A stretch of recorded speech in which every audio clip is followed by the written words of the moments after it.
Everyone knows Spotify is the place to go to stream the latest and greatest in music, but you can now also stream podcasts. It's easy. Open the app on your mobile device or desktop, click on the Browse channel, then click on the podcast section. You can also stream you on your smart speaker. They have all your favorites across news, entertainment, sports, and culture. Start streaming now. All right. Here we go. Hello, everyone, and welcome to the Slash Filmcast, the official podcast of SlashFilm.com. I'm David Chen, and with me are... Devindra Hardware. Jeff Kanata. And Christy Putchko. Welcome to the show, everyone. Let's try that again. Can we do that again? Sorry. That's just kind of weird. Make your mark, Christy. Sorry. Yeah, It happened so quick. I took 2 weeks off, and now I'm like an amateur again. Okay, I got Dramatic pause. It was very impressive. Yeah, I was like, what? Is it? Does she know what we're on? Okay. Hello, everyone, and welcome to the Slash Filmcast, the official podcast of SlashFilm.com. I'm David Chen, and with me are... Devindra Hardware. Jeff Kanata. and Christy Putchko. And welcome to the show, everyone. You can find more episodes of this podcast at slashfilmcast.com. Email us at slashfilmcast@gmail.com. Jeff Kanata, welcome back to the Slash Filmcast. Christy Putchko, welcome back to the Slash Filmcast. How are you guys doing? Hey. Doing Congrats good. How's married life, Dave? Oh, it's treating me really well. Jeff, we really missed you for that live Slash Filmcast recording. I was very sad. Yeah. I had to leave Seattle lickety split because it was literally the first time I'd been away from my 1-year-old son. But man, wonderful wedding, and it was fun listening to the episode of you guys talking about it all there in person. So congratulations again, and thanks a lot, Jeff. And I just want to give Jeff Kanata a shout out that basically 10 minutes before the reception to the wedding began, we got Jeff into like the green room basically and said to him, Jeff, we need you to MC our reception. And Jeff, completely unfazed, consummate professional. He just is like, he rolled with it, man. I Ching, like whatever. What is it? I Ching, Darwin, the whole Collateral speech. I don't have a lot of skills, Dave, but the skills I have are to be able to handle that situation. yeah. So Jeff did a great job, and we're all extremely appreciative. So it was my Jeff, pleasure. you're awesome. Thank Just you. want to give a shout out for that. Fun time. Okay, so what we're doing here on the Slash Filmcast today, we are doing a double header. We're recording this episode and the next episode all in a row because I'm going out of the country next week for my honeymoon. Today, we're going to be reviewing Pacific Rim Uprising after talking about what we've been watching. And that's it. I think there's going to be a lot to discuss. So let's just dive into it. Jeff Kanata, you played hooky on the last episode of the Slash Filmcast to watch a movie, right? What was that? Tomb Raider, Yeah. the new Tomb Raider reboot, starring Alicia Vikander. Obviously, I do lots of video game based reviewing and podcasting. Also, I'm a big video gamer.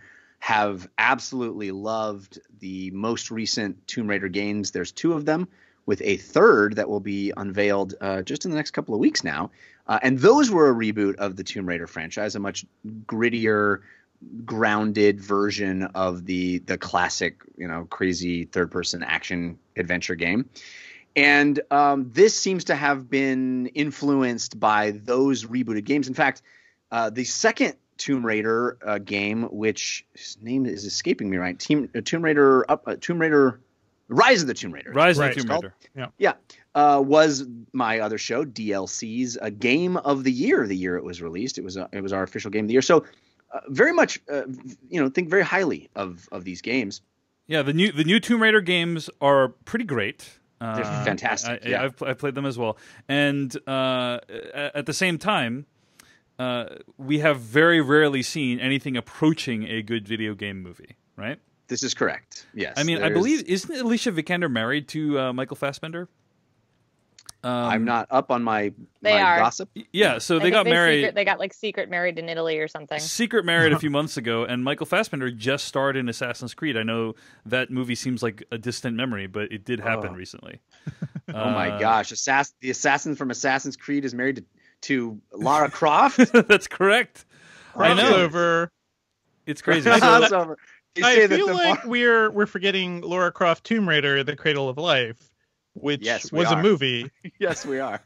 directed by Jean Dabant. Come on. Yes. No, we're intentionally forgetting that. Yeah. So Jeff Kanata, Yeah. was Tomb Raider, the new one starring Alicia Vikander, a good video game movie?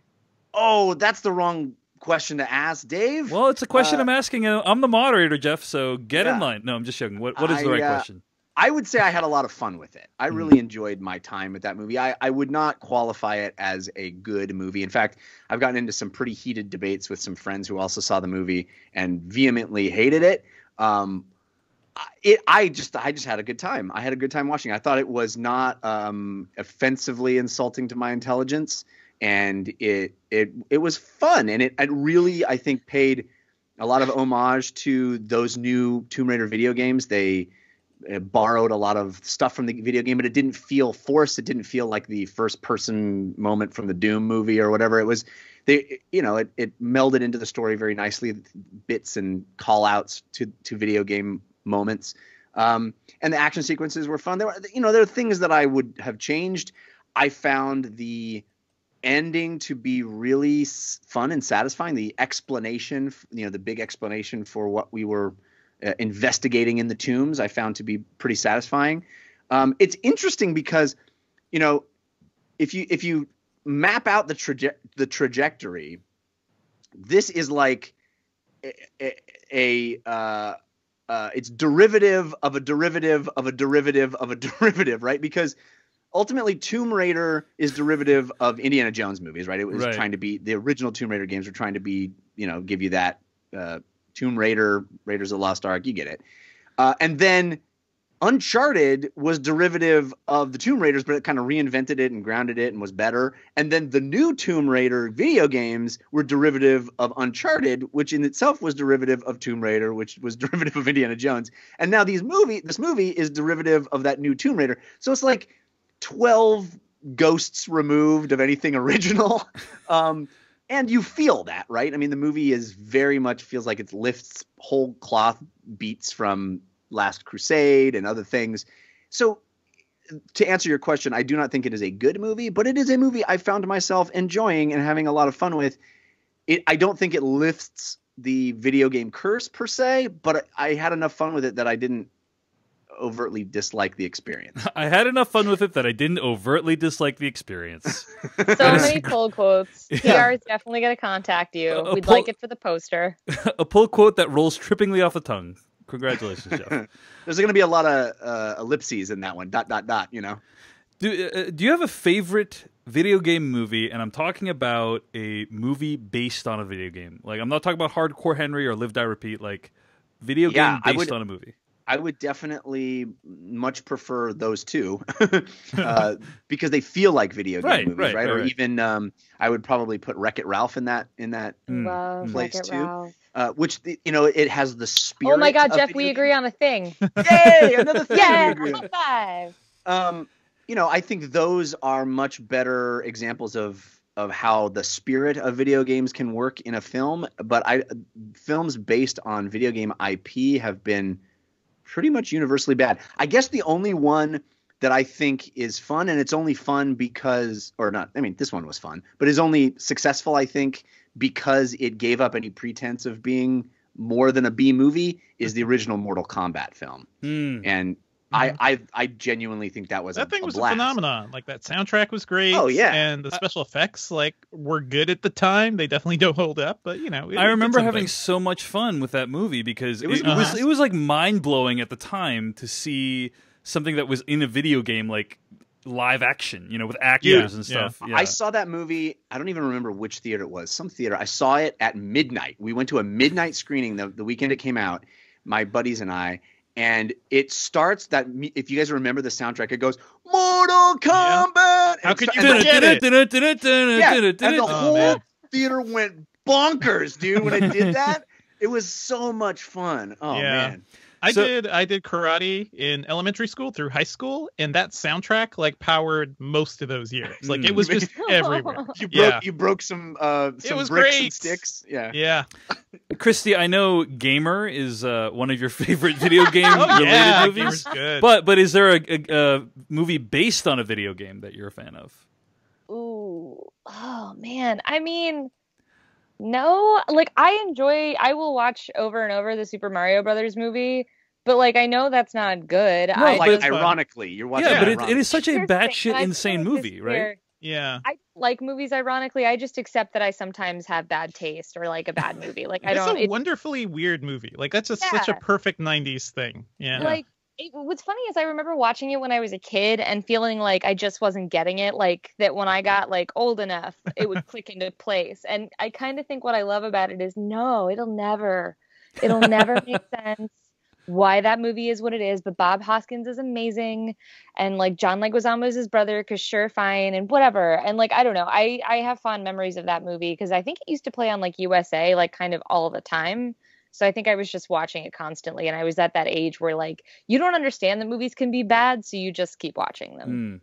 Yeah, the Super Mario Brothers movie that would actually be my vote, not because it's a good movie, but just because it is so insane and such a it's like was written in some fever dream, you know, that it is a really interesting cultural artifact. I think it's so. not the correct answer to the best video game movie though, because No. it is so. It's the exact example for why video game movies don't tend to work. Right. Right. Well, I think we touched on it, is that like video game movies, the problem seems to be that they're like, okay, well, how do I take this and shove it into a film? And they try to make something that isn't necessarily narrative, like Mario chasing a princess from castle to castle. It's not inherently like that's Right. not inherently a narrative. And so they're like, well, what if we did all this other stuff and make it exciting and make it something that's not just the game?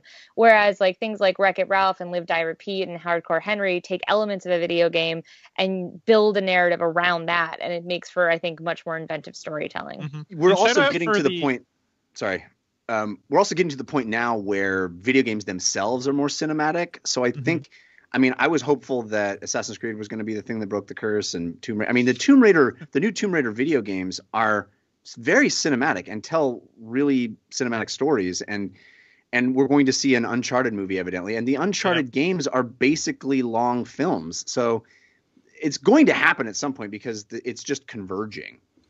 I think Yeah, my brother and I talk about that a lot because like he's way more into like narrative video games than I am. I tend to like short action bursts of just like beating the crap out of someone or solving a puzzle. I don't really like when there's like, and now let me show you a cutscene. Like I have no time for it. But he talks to me a lot about the evolution of video games and how storytelling is evolving. And I think it's interesting because I feel like you have these two visual mediums that are inherently about storytelling, but we haven't quite cracked the case on like how to turn one into the other. Yeah, I think there are things, as you point out, Christy, there are things about video games that make them ill-suited to become movies. You know, another one is often the protagonists are uninteresting, you know, on purpose, so that the player can like project whatever they want onto that character. But what is interesting about video game movies too is that when they are bad, they are like really spectacularly bad. You know, think of like Street Fighter: The Legend of Chun-Li. I think that has one of the best. What is that guy's name? The guy who stars in Street Fighter: The Legend of Chun-Li, who is also in American Pie. Oh Neil yeah, McDonough? that guy. No, not Neil McDonough. Chris Klein. Chris Klein. Chris Klein. Yes. That is one of the most spectacularly terrible performances in a film, but it's still remarkable. Like I remember it. Do you know what I mean? Like it makes an impression. on me. Partial It's credit. so bad. Yeah. It's so terrible. But that's what's great about video game movies. I think is like many of them are so terrible that they sear their way into your memory. Like So- the first Street Fighter, actually, Yeah. which I remember for Raul Julia, who gave his all in that Yeah. movie. You know? His like final he performance. he I believe, committed right? to it. Yeah. Like, Yeah, it was. I appreciate that guy as an actor because he actually committed to such a crappy role. Yeah, no So- shade. He's amazing Yeah. in that. Yeah. He's so much fun. But we haven't talked about the first Resident Evil, which I think is a legit good movie, and Silent Hill, which is a beautiful movie. It's not great. The script has a lot of Yeah. trouble, but it's really good looking.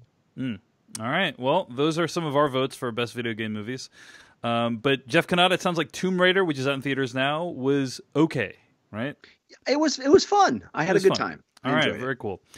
Okay, I want to give you guys some behind the scenes look at the Slash Filmcast, which I occasionally like to do. And this week, we had a situation where Jeff Kanata, Devindra, and I argued strenuously and vehemently over which movie we should review. And Devindra and kind of Jeff were on the side of Pacific Rim Uprising. Meanwhile, I was like, let's watch the movie that was filmed on an iPhone by a modern auteur.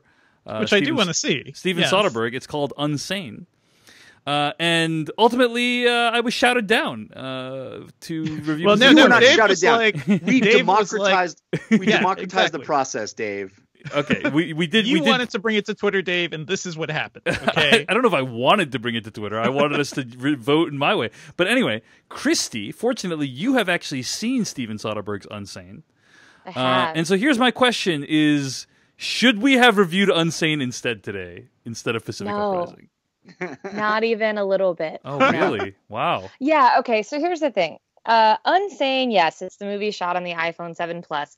And the trailers are making it look like it's very straightforward, like thriller. Like there's this woman and she has a stalker, and when she gets for against her will is committed into an insane asylum, this stalker, he works there, and how crazy. And like the movie, like the trailer wants you to think this is exciting.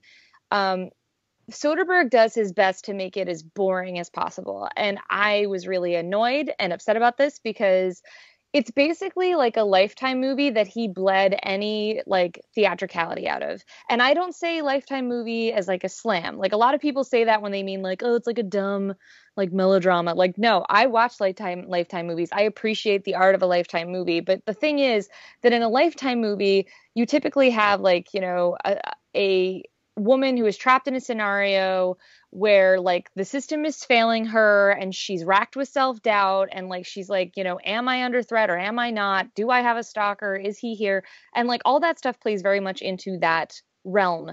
But then like in a Lifetime movie, you tend to have these performances that are so like over the top. And I understand where some people would call them bad. I think that, frankly, they give you a catharsis because as a viewer, they give you something to kind of chuckle at, but also they like, it's like a hyperbole of how you would want to see that situation play out. It's very soap opera. It's very grand. And it gives you a sense of catharsis because a lot of those stories are based on things that did happen to real women of like being stalked or being attacked or whatever. And you want the catharsis of the drama and the whatever and the survival, right? And by having like everyone in this movie kind of talks like this the whole time, no matter what's going on, everyone talks like this. And it's very frustrating to me because there's like a scene where I don't want to say spoilers, but there's like a scene where a very intense conversation is going on. And instead of crying and holding each other, these two women are like sitting across the table and just being like, yes, we really should take care of this. I'm like, what is happening? It's a Soderbergh movie, right? Like that is, exactly. I feel that coldness is always there in a lot of his films. But that's like the thing. It's like, you know, he does like Ocean's 11. Like he knows how to make things like jaunty and to have a sense of like dynamicism and charisma and dynamicism. Dynamism, I think. Dynamicisms. But yeah, I just found this really boring, and I felt like the way he was trying to play with it just kind of took away the thing from Lifetime movies that I think is undervalued, which is, you know, the theatricality and the camp value of it is part of the fun. And when you drain that away, I wasn't having fun. I didn't have a catharsis. I just sat there in a sense of dread. And, you know, I can watch a lot of things to feel dreadful. Were you a fan of Side Effects by any chance? Or Contagion, any of his previous health-related films? I don't watch those because I get freaked out about like a Contagion. The trailers were enough for me. I was like, no, I'm good. And Side Effects, it was a similar thing. Where I really want to know what you think of Side Effects, Christy. Yeah, that movie is really good. I thought those were both great films. It's not that I thought they would be bad. It's that I know. Yeah, they concern me. And I want to have like a camera facing you as you're watching it and just like recording. That's the show. Just reacting to these just so you know, you're not wrong about any of that. I mean, I'm a person who generally doesn't think about that stuff, and I went out of those movies going, "Oh, geez, we're all doomed." Yeah. They're deeply troubling films. Yeah. Yeah, I've watched like I like it's ever since I binged like a season of House in like a day. I just I need to know my I will limits. say Side Effects is not what you think it's about. They definitely sold it one way, and it's something very different. Now I'm wondering if I saw it and just don't remember. Like I'm looking at the stills, I'm like, did I see this? I might have seen this, but I don't remember. Well, I love those movies, but that being said, I've also heard Unsane is kind of a disaster. So I'm sorry to hear that you didn't have a good experience. But the movie is Unsane, and it's out in theaters right now, and I actually did okay at the box office this weekend. So I was surprised to see people were interested in checking that out. But I've also heard that it's not as good of a movie in terms of how it looks compared to like Tangerine, which is the Sean Baker film. Tangerine looks a lot better. Like Unsane looks like a movie shot on an iPhone. Interesting. Tangerine, Sean Baker shot that on an iPhone 5S, I believe. So he actually shot it on a worse iPhone than Steven Soderbergh, but apparently it looks better. Anyway, so Christy, what else have you been watching? The other film I've seen is Isle of Dogs, the new Wes Anderson. Have any of you seen it? No, I really want to though. Yeah, it looks beautiful from the trailers. It's beautiful. Yeah. It's a very Wes Anderson movie. There's the symmetrical framing and these delicate, very twee details, and there's like a disaffected youth who has this quirky quest and deeply rooted family issues, and that stuff is all very charming and very Wes Anderson. But watching the film, I came out of it and someone was like, "What'd you think?" And I kind of dodged the question because I was just like, I don't know. Like I just felt I didn't like most of his movies really take me in and I feel warm and excited and they have this sense of whimsy that I find very inviting. But this one felt weird to me and I kept trying to kind of figure out what it was. And it took me a little bit to sit with it. And I was like, it's that like I didn't really get to connect to half the characters because he uses this strange device where he chooses that like the opening title card tells you the dogs will be translated into English, their barks. But everyone else will speak in their native tongues, which means that every Japanese character speaks in Japanese. And instead of subtitles that would explain to an English-speaking audience what they're saying, they either have a character played by Frances McDormand act as interpreter, like literally she plays an interpreter in the film and she explains like, this is what the mayor just said, or there's no translation. So a character will talk and you're left to figure out through context what they might be saying.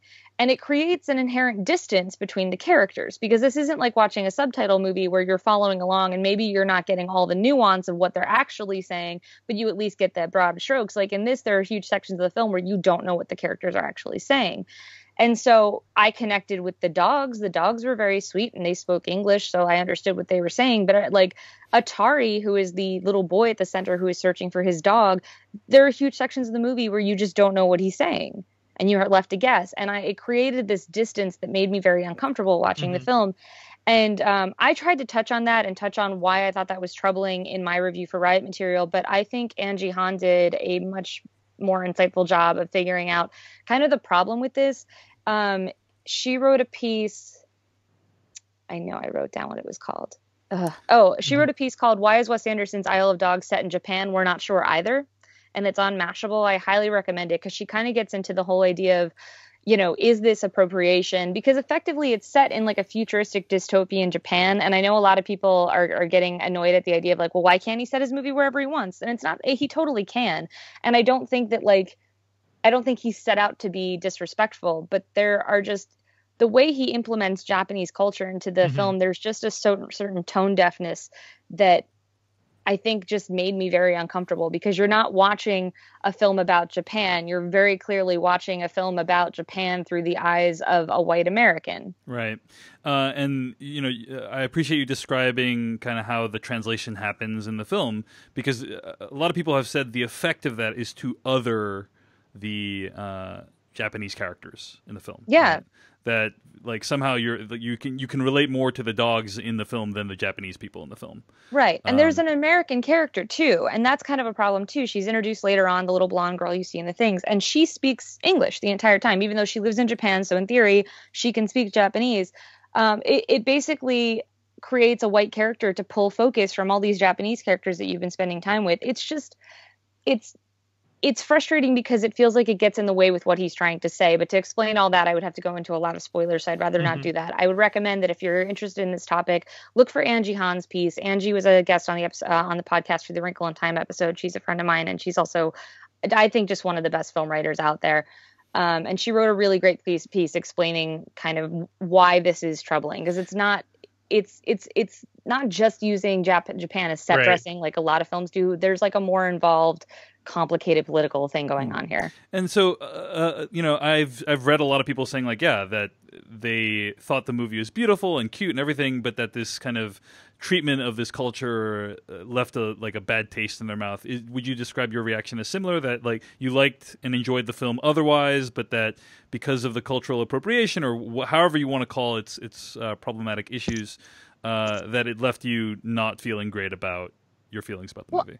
I mean, throughout the film, I was struggling to connect is kind of the problem. I don't want to make it seem like I had such a good time, but then afterwards I felt uncomfortable about that. Like throughout the film, but I mean, seriously, like I'm not mocking what you said, and I'm not going to presume to understand other people's reactions.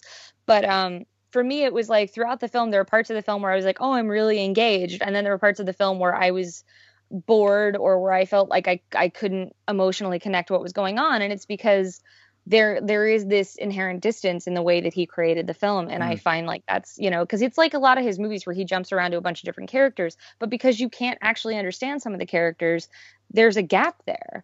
And, politics aside, it's not good filmmaking if I'm not rooted in every scene. Fair enough. Again, we'll link to your review and Angie's review in the show notes, but those are Christy's thoughts on Isle of Dogs, which is out right now in limited release in theaters. I'm still interested to check it out just because it seems so visually striking, you know. But I'm also prepared to get pretty upset about it. So it's gonna be both. Yeah, it's tough. Yeah, like I'm looking forward to it as well. But also, like, I kind of went through this a decade ago with Darjeeling Limited, which is a film that's entirely, three white dudes going to India to try to, like, figure out their family relationship or something. And it was pretty much the same thing, like, taking a lot of the aesthetic of India and not really, I think, making the people of that country actual characters. They were more props. I agree. And I love Wes Anderson. It hurts when I see, artists I love do things like this. I agree Darjeeling Limited is not a great film. I think one thing you can say to its credit is I believe that they are portrayed to be not super sensitive or awesome people. You know what I mean? So at least there's at least a sense of the ugly American. Like we accept that it's their perspective, which explains the kind of outsider element. But it's not the same thing here. We're not talking about tourists, because the dogs, like, they don't speak Japanese, but they lived in Japan. They had Japanese owners. Like, they are a part of that culture. So it's tricky. And it's like, I don't want anyone to think that I'm like out to get Wes Anderson. I love his movies. I was actually really looking forward to this and was dismayed that, like, I mean, that's kind of the thing about being a critic, right? Is like, you sit watching a movie and you're like, why am I not as into this? And like,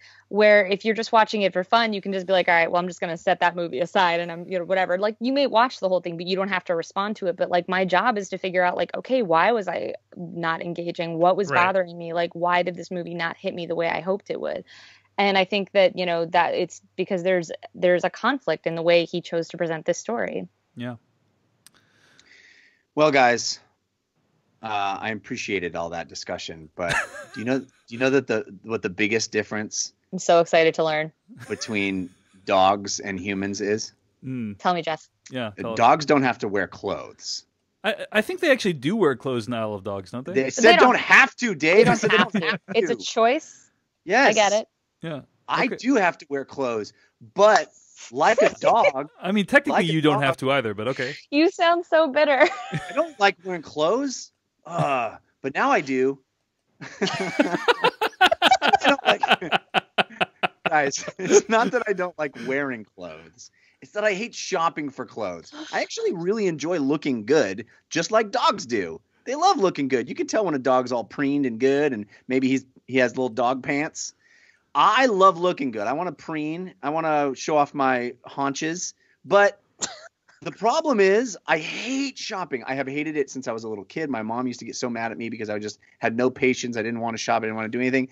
And now it's the same thing, but with my wife. She gets so frustrated with me because I'm like, she's like, you need something. I don't want to. Enter Bombfell. Bombfell, our sponsor this week. Oh my goodness, it has saved me and has made my wife very happy because she really likes the clothes that Bombfell has entered into my life. And here's how it works. What you do is when you sign up to Bombfell, it's super simple. You answer some questions. You give them your sizes, and then you fill out a little questionnaire, really short, about the kinds of things you wear and what you're hoping to do. Maybe you're trying to improve your wardrobe, or you're trying to get some work clothes, or what are you trying to do? Or maybe you're just trying to stick with the kind of look that you already enjoy. Then they pair you up with a personalized stylist. This is a human being that then picks out clothes for you and makes suggestions. And the first time I did Bombfell, I was just like, oh, that's all sounds good. Great. Send it to me. And it got to my house. And I'm telling you, clothes have never fit me better than those. I'm not exaggerating. My wife was like, wow, those look great. And they really improved my wardrobe. The second time I did Bombfell, I was like, I'm going to, interact with my stylist a little more and just not, take them at their word. She suggested some pants that I was like, I kind of already have some jeans like that. I don't really need those. What else you got? And we went back and forth a little bit, and she suggested a couple other things. It's so cool. You can do that. You can have this relationship and generate a rapport with your stylist so they know what kinds of things you want. And it's not just like, here's your thing, either you buy it or you don't. No, you can actually go back and forth, and they'll make other suggestions for you. And then you get the shipment of your clothes, and you can try it on and send back the thing if any bits and pieces of them that you don't like. It's so great. But the cool thing is, the more you keep, the more you save. So if you keep 2 or more items, you get 10% off. If you keep 3 or more items, you get 15% off. Keep 4 more items, you get 20% off. It's pretty cool, but it's super flexible. You can just receive the clothes when you want. You can, tell your stylist, no, I don't need any of that stuff. It's not, you're not trapped into anything. It's really, really great. These are all clothes for men, I should say, but if you are listening and you are female and you want to sign up some guy in your life, they have an option to sign up on behalf of your partner. That's pretty cool too. So what we're going to do, if you want to try this out, and I highly suggest it, it has improved my wardrobe greatly. I just yesterday wore my Bombfell pants that I got. They're really cool. These sort of green pants I would never have picked out for myself, but they look so stylish. We're going to help you out for $25 off your first purchase. Visit bombfell.com/filmcast. That's bombfell.com/filmcast. And we will give you $25 off. It's pretty great. Give it a shot. Bombfell, open and clothes. Wow. That was really something. Okay. Here we go. I'm gonna have to edit all this anyway, so that's why I'm just taking a little breather, guys. Okay. All right, guys, let's get to our review. But before we do that, I want to give a shout out to one person who donated to our podcast this week. Ana Karenina da Silva from Brazil donated. Wanted to give her a shout out. I don't think that's her real name. She just wanted to hear me say Ana Karenina again. There you go. Yeah. That was it. Yeah. Ana Karenina. Nailed it. Anna Karenina. Okay. Anyway, thanks to Anna, or whoever that was, for donating to us. You can always donate to us at /film.com. Use the PayPal links on the side of the page under the /filmcast tab. You can also go to paypal.me/filmcast. That's paypal.me/filmcast. And all the money you contribute helps us to defray the cost of going to see movies and putting on this show for you. So thanks to everyone who donated. And I should point out, we're going to shout out a bunch of people next week who donated this past week as well. So if you don't hear your name read, just sit tight for another week. And you'll probably hear it on next week's episode. In the meantime, let's get to our review of Pacific Rim Uprising.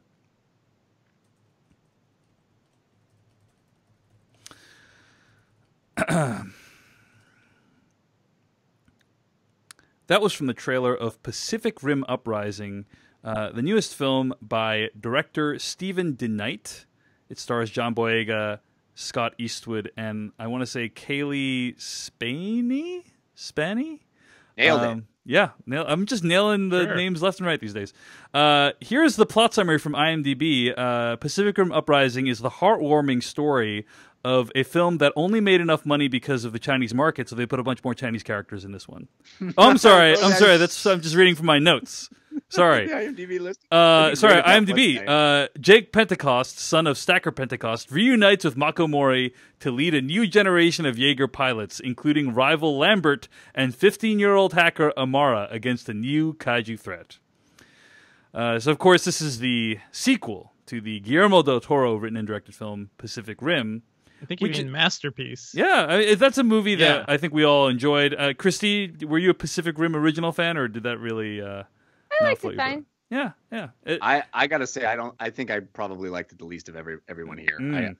It's fine, but we are canceling you, Jeff. I'm sorry. Like, You're canceling the apocalypse. The thing I liked about the first one was just how big the characters were, and like the story itself. Yeah. Okay, fine. I still struggle with the whole like that the way that they needed to build giant robots was to depend on the emotional bond of two people. Like that seems like okay, like so fine, I'll dumb. accept that. It is sure. So like, but or maybe it's symbolic. Guys. They need to be Like, both it. awesome like, pilots and synchronized swimmers. I can just accept that and move on. That it's like a very hard-fisted metaphor for like teamwork. I get it. That's fine. I like the first one fine. I mostly liked when like rando it was like, oh, here's Charlie Day, oh, here's Ron Perlman, and it was just like little weird adventures. Because the first one I thought was it okay. Bear with me. Was it Charlie Hunnam in the first one, or Charlie Hunnam? Yeah, that other guy? Hunnam. Okay. What? There's like Hunnam. Yeah. Is that how it's Hunnam. Yep. I barely know him. It's him and the guy from Pan. I get confused a lot. This is true. Yeah. Yeah. So okay. So like, I mean, I'm not gonna lie. I went through the entirety of Ready Player One thinking that was Ansel Elgort in the lead role. Anyway, Christy, you were saying. I was just saying, so like when they said Charlie Hunnam wasn't coming back, I was like, good. That character was kind of annoying and didn't really do anything for me. And like, give me like, Stacker Pentecost was awesome. So they're like, we're going to cast John Boyega to be his son. I was like, on board. I'm here for it. And then they're going to cast Scott Eastwood to replace Charlie Hunnam. Ooh, huh? Yeah, that is 100% what happened. Yeah. Huh? Like, just who, like... I think I have a good description for Scott Eastwood. He is like... cinematic filler, right? You just like you stuff him in there. Yeah, you stuff him in there to like just really round out the cast. He's the cinematic equivalent of like Soylent. He has all the nutrients. Like, mold him into something and get the chin right. No, it's like the little sprig of green that they put on the he's on your moons over my hammy. It's like, why do I need a sprig of green on my moons over my hammy? Take it and you'll like it. I don't need that. His father was famous. He will. Yeah, and that's the thing. It's like they really feel like because he looks enough like young Clint Eastwood that like that'll carry charisma and interest. And it's like instead they keep casting him as like a professional wet blanket who's just like, you're trying to have a good time and be interesting. Well, Scott Eastwood just showed up, and I'm like, okay, cool. Scott Eastwood will leave you longing for the charisma of Sam Worthington. Oh man. He will leave. You feel a little bad. I feel like he's going to hear this at some point and just like no, we're being very personal. But it's true. It's all true. Come on. It's all extremely true. Okay. Let's start with Devindra because I know you like this movie the most. I had a lot of fun with it. I did not expect much, judging from some of the early reviews, but I didn't read reviews. I was just like watching the tomato score go down and down every day, which is something that makes me sad sometimes. I don't know. But I want to say I am a big fan of Stephen DeKnight. I followed his work since like Buffy and Angel too, I believe. But he did Spartacus on Starz, which is a great show that nobody has watched because it's on Starz. He also helped develop the first season of Daredevil and really like shape what that show would be. So as a writer and as a TV, showrunner, I've always liked his work. So I was just really interested in seeing how he would adapt himself to the film. And I had so much fun with this movie because I think it really builds on the world of the original, right? Like so many things are just, if you've seen the first movie, you kind of know how, the mind melding stuff works. You kind of know what drifting is. You kind of, these giant robots are here. They fight big monsters. Like all that glorious world setup happened in the first movie. So this one can have a little more fun and give us like a broader idea of the world and kind of how they're reacting post-apocalypse. And I liked this idea that there are just these like random people who are just like, living in the ruins of civilization, people hacking together their own, robots. I think that's all like really fun. John Boyega is a great, it's a great lead role for him because I just enjoyed him doing his shtick, even though it kind of feels like the Star Wars shtick a little sometimes too.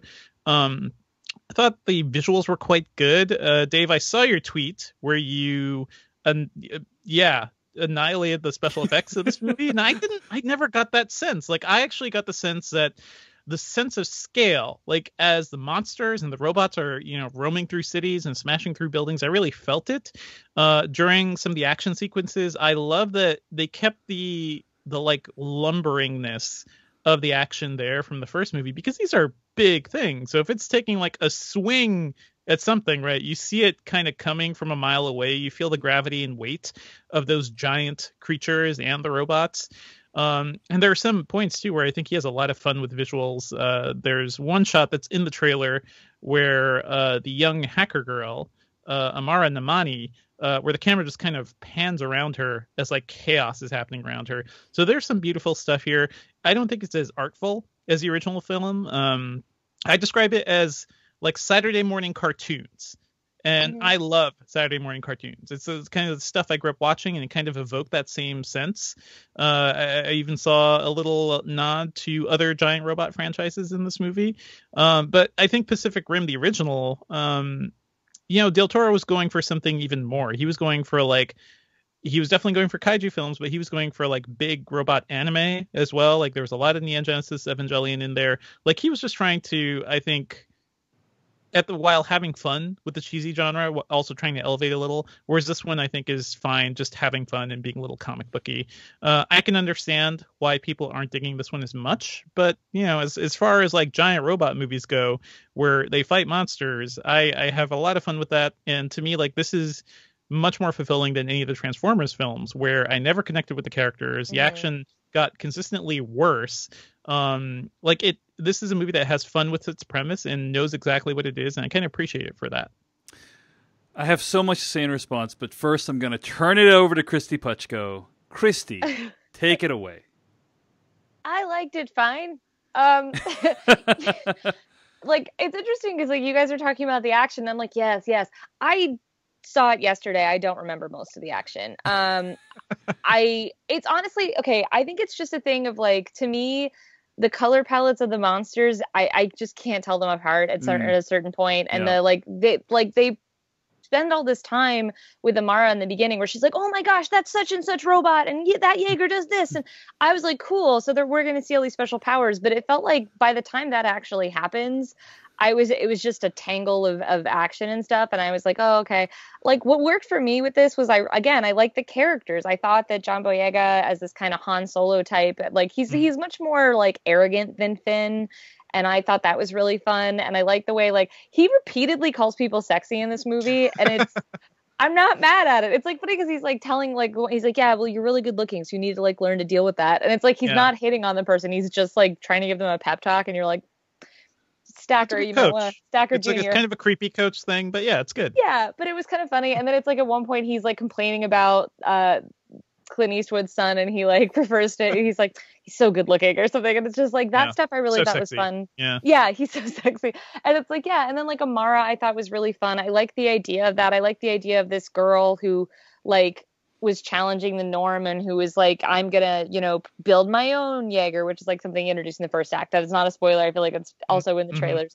But I like that stuff. I like the character stuff. I like the idea of the cadets. But for me, where the film falls apart is it's jumping around and doing so many things that there were some storylines that I really wanted to know more about, but we had to get to all these other plot points so that we could have the action scenes. And so like there's like a female character in this that like I don't totally know her name, and I guess that she's in a love triangle, but she only like it's like so barely established that the film's just kind of like, forget about that, now let's run over here. And like it's a very messy movie, but I had fun. Yeah, she kisses two people, and they're just like, what's that about?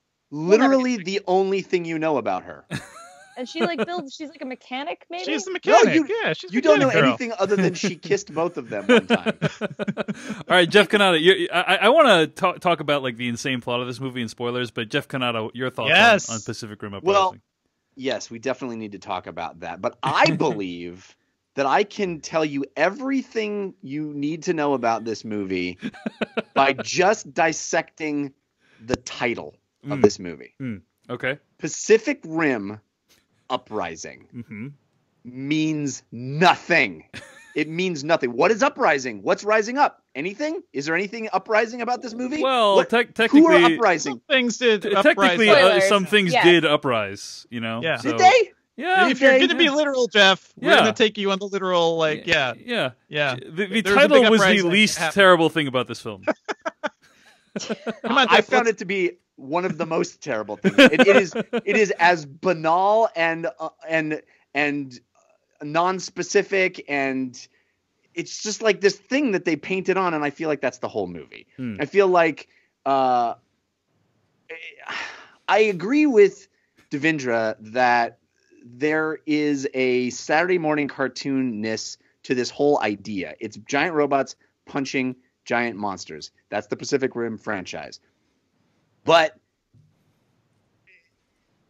it just goes to show how far we've come in geek culture that that's not enough anymore, right? If that had come out when I was 10, that would have been enough because we didn't have that. It just didn't happen on this kind of scale. There was not a big movie in theaters where it took this kind of genre stuff seriously. But that's just not enough anymore. There has to be a good movie now. The fact that I can look at this and go yawn is telling because we have so much genre stuff now.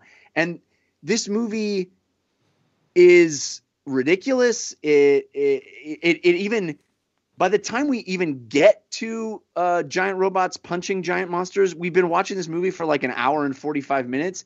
And for some reason they felt the need to have giant robots punch something different for a while. It's like, no, I came here. I paid my money for one reason. One reason. Do giant robots punch giant monsters? Oh, no, not for about an hour and 45 minutes. Well, then what am I doing here? What am I doing here? I'm waiting for some sort of uprising to happen. That is not what I came here for. It was in the title, and you were warned, Jeff. I don't like the fact that you guys completely undercut my premise. Sorry. I love John Boyega. The guy is charismatic as hell. He is the shining star in this movie, and you can just tell this guy has a huge future because he's just so charismatic and fun to watch. But everything else just feels like a mess. The whole beginning, and I mean not beginning, but the sort of like second act of after we get into the Jaegers is just like, what is even happening? Who are all these cast of characters? It's just a mess and a jumble for nothing, because really all that matters is, do giant robots punch giant monsters? That's the beginning and end of what this franchise is about. And it really just backloads all of that in a very brief way, and it's not satisfying. And that's a shame, because that kind of thing can be fun. It just isn't particularly in this movie. Yeah, when I watched this movie and thought about it afterwards, I was reminded of the words of our modern-day philosopher Adam Sandler, who once wrote the following: "What we have just seen is one of the most insanely idiotic things ever. At no point in this rambling, incoherent film was there anything even close to something that could be considered a rational I feel like I gotta call a moratorium on this quote. Everyone in this podcast is now dumber for having seen it. I award this movie no points, and may God have mercy on its soul." This movie is terrible, and I'm trying. We try to keep things at a arm's length from an emotional standpoint on this podcast, but I'm trying not to be insulted at anything positive said about this film, which in my opinion disgraces the memory of Guillermo del Toro's Pacific Rim 1. Evidently, Del Toro thinks that too, because he would not be seen within 10,000 feet of this movie. But I want to push back, since you totally destroyed my premise, Dave. I shall never forgive you. I want to push back and say that I would watch this movie 1,000 times before rewatching any of the Transformer movies once. Here's the thing: is I never thought a movie would leave me longing for the A, plausibility, and B, pyrotechnics of a Transformers film. But here we are. This is where I got to put down my foot, David Chen. What are you smoking? Yeah, this movie has characters. This movie has characters that you may not care about, but at least it tries to get you to care about. Like, it has a coherent plot. What the hell happened in Transformers 2, Dave? That movie didn't have a script. That movie was like special effects people, just like it was what's his face, just telling them to like blow everything up. Like, we got nothing. Yeah, I hate that we're arguing about gradients of awful, but here we are, and you are wrong. I like that you guys can remember plot points from Transformers movies. They are just a blur of battle bots to me. I can't. Something on a pyramid. I know Drunk Merlin's in the last one. Yes, that's all I got. Okay, here let's put aside the Transformers comparisons because we're really gonna have to fight all night if we go into that. But I'll say this.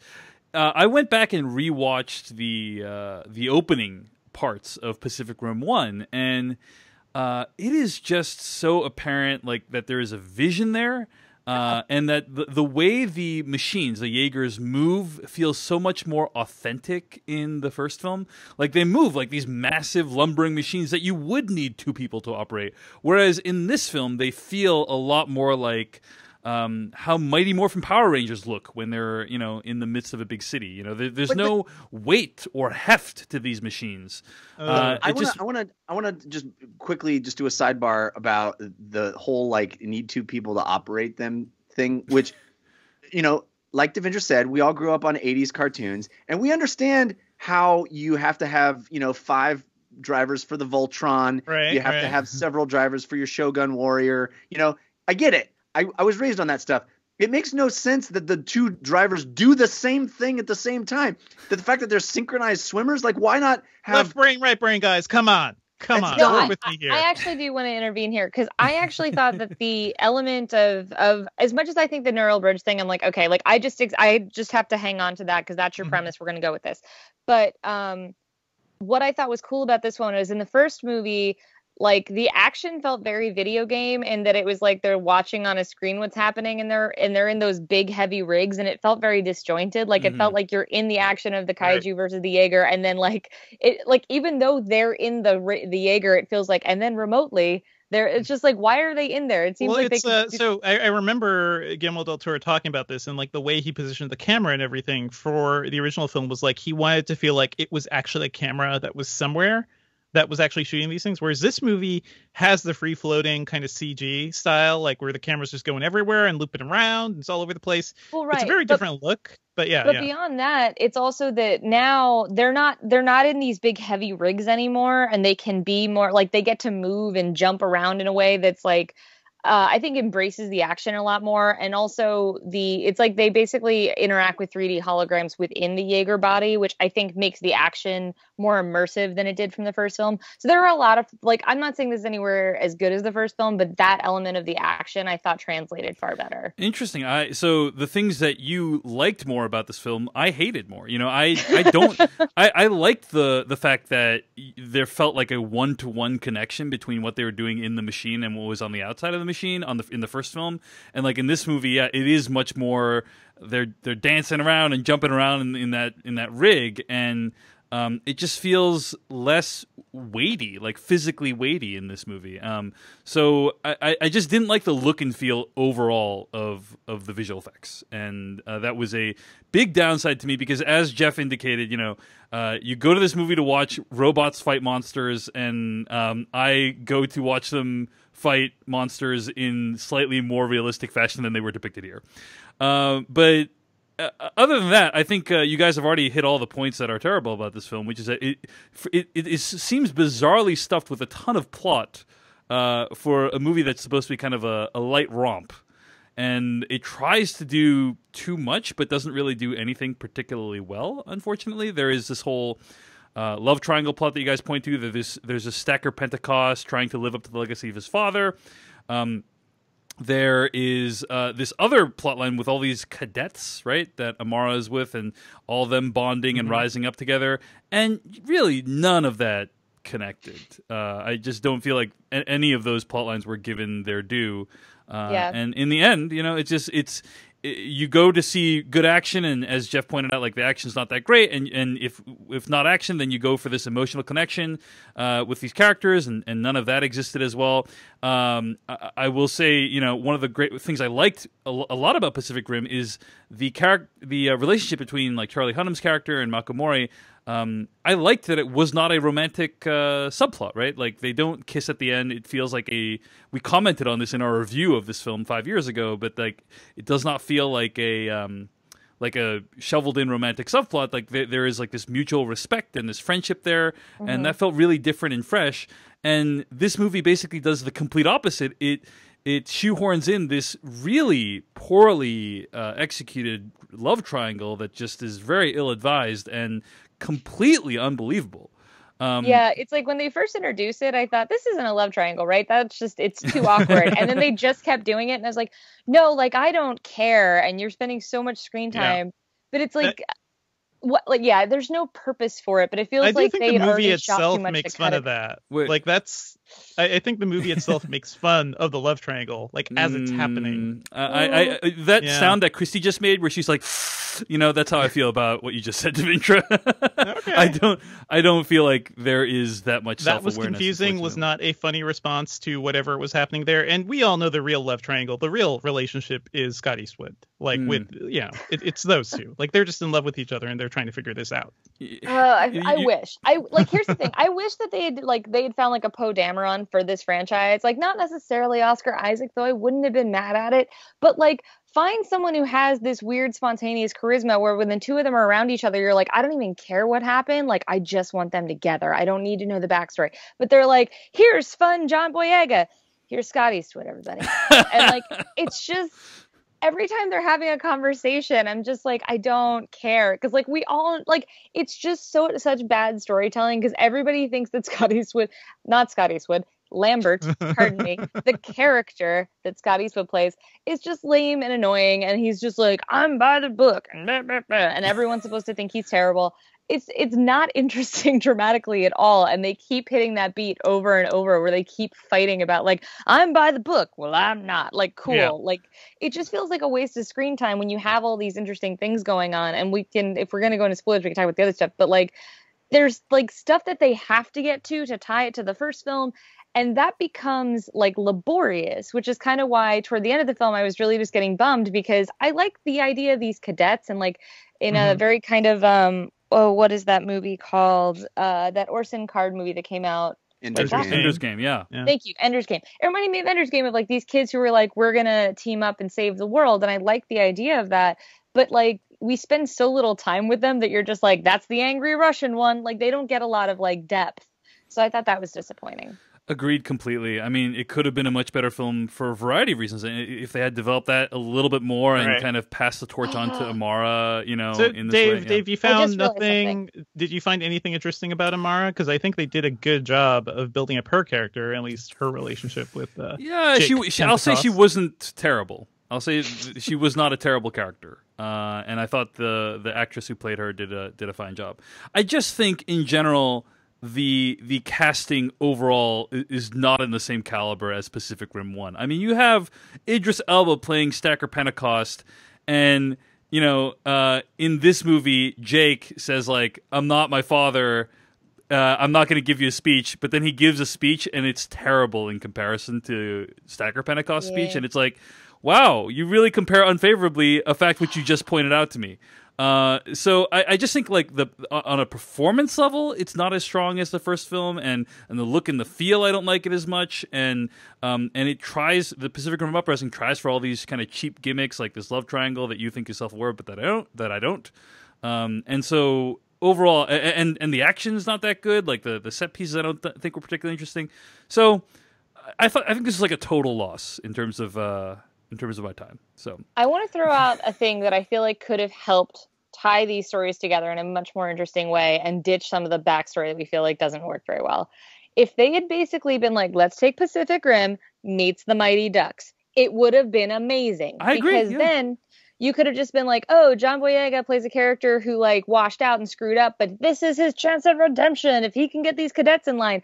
And then like, just we really don't need Lambert. You could have someone be a figure. I mean, they could have given Mako the like, stern, like, we really need you to shape up kind of thing. And then you could have ditched all that extraneous stuff. There are and definitely focused on, like, things him to and the talk about kids. in spoilers. Yeah. Yeah. No, About good that. call Like, though, that would have been- Christy. Sorry, go ahead. Sorry, I realized that like while you were talking, and that's what that like it was like literal eureka moment of like, oh my god, guys, what about Mighty Ducks? Yeah, no, you're right. I mean, this is a perfect instance where less would have been more, I think. So, all right, guys, I think there's a little bit more to discuss. So why don't we dive into spoilers for Pacific Rim Uprising starting right now? All right, Devindra, let me tell you about some things I liked about this film. First of all, you wait till nobody's listening now, Dave. I see. No, it's because I can't talk about it until spoilers. One thing I like. If you say all the Charlie Day stuff, I'm gonna be pissed. No. He's really into Alice. Thinks Yeah. she's the best. I think, first of all, I would say 90 to 95% of the time, when I see a non-Chinese person speaking Chinese in a film, they sound terrible and have an awful accent and are completely unconvincing as a native Chinese speaker, which makes it really upsetting when then like everyone around them praises them for being an awesome native Chinese speaker.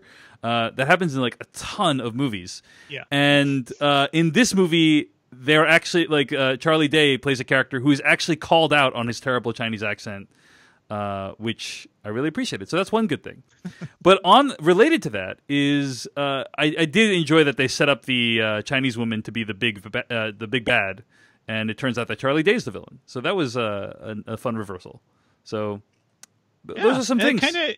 It kind of came out of nowhere, but what I like about that, maybe you guys may not like how it actually happened in the film, but it does build on something from the first movie, because what they did in the first movie is insane.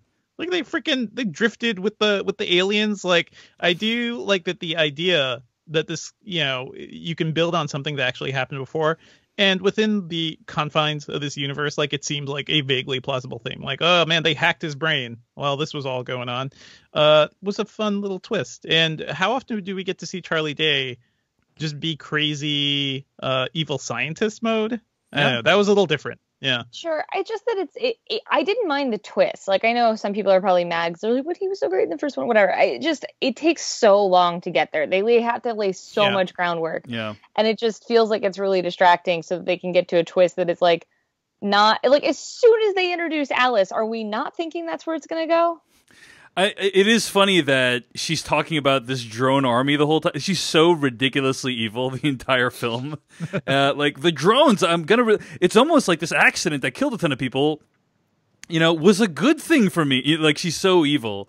And then, and you're right, it was like an hour and 20 minutes into the film until we discover that Charlie Day is the real villain. Well, the thing that pissed me off is the fact that they feel the need to introduce new, like, oh, the Jaegers can somehow morph into evil spiked Jaegers?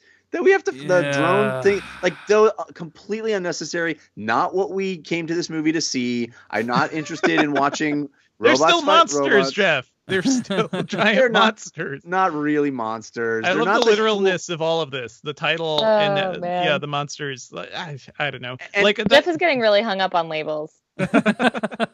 Well, fair enough. But I will agree with you, Chrissy, that you brought this thing about the cool stuff from the first movie where she walks into the hangar and she's like, that's the cool kaiju. That's the cool Jaeger. That's the other cool Jaeger. And then there's another briefest of moments in the movie where they show this panel that has all of the kaiju labeled and they have unique icons for each of the kaiju. And there's some designer who spent hours of his life designing all of that stuff and thinking it through and coming up with this cool taxonomy of kaiju that feels so ready to be awesome, and yet the movie couldn't care less about all of that. Shows it in the briefest of moments, and then that is what makes great movies great, is that cool universe building stuff. Right. And I want to know about all those things. I want the mythology to be a big part of this franchise, and it just isn't. It sucks. Yeah, it's really unfortunate.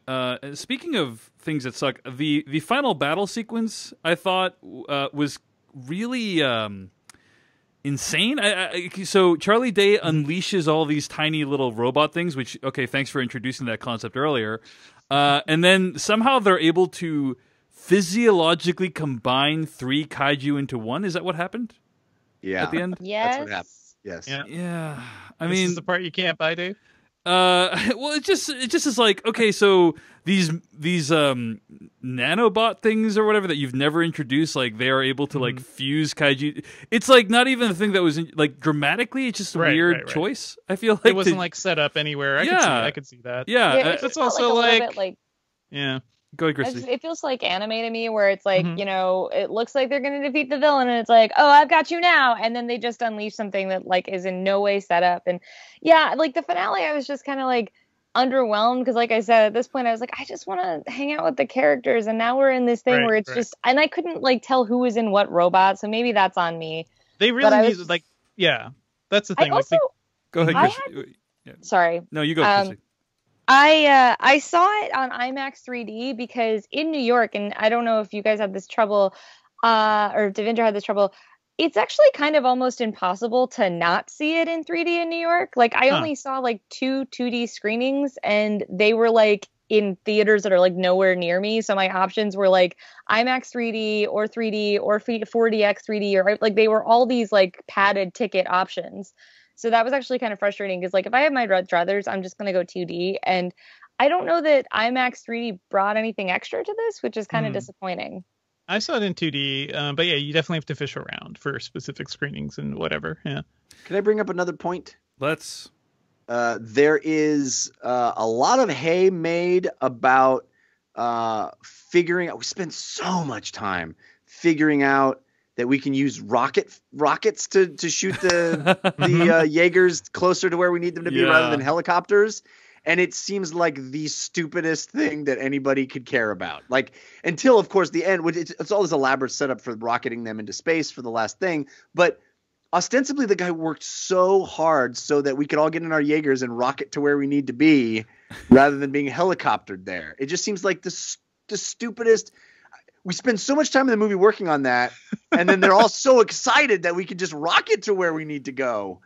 You know, I mean, they did tell you. I mean, within the movie, they tell you like by the time you get there with the helicopter or whatever, you know, the monsters have already destroyed half the city. How can we fix that? Rockets. Yeah, sure. Yeah, it's literally like we got a faster transportation system installed to get us close. I don't know. It sucks for 2 reasons. One is that, as I indicated, like you've seen these robots move incredibly quickly.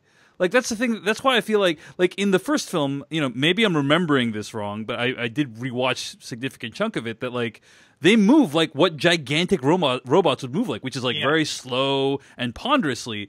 And so that makes sense. But in this movie, they move like they're actual like human beings, like at city sized. It just doesn't. And so the idea that they need a rocket to get to this place that's like 3 miles away, it doesn't ring true from a visual perspective. And the second thing is this movie messed up the one thing that it was a slam dunk, which is the music from the first film written by Ramin Djawadi, who created the Game of Thrones theme. I'm like, oh, well, you know, everything else about this movie is terrible, but at least they're going to rock out to that Pacific Rim theme song.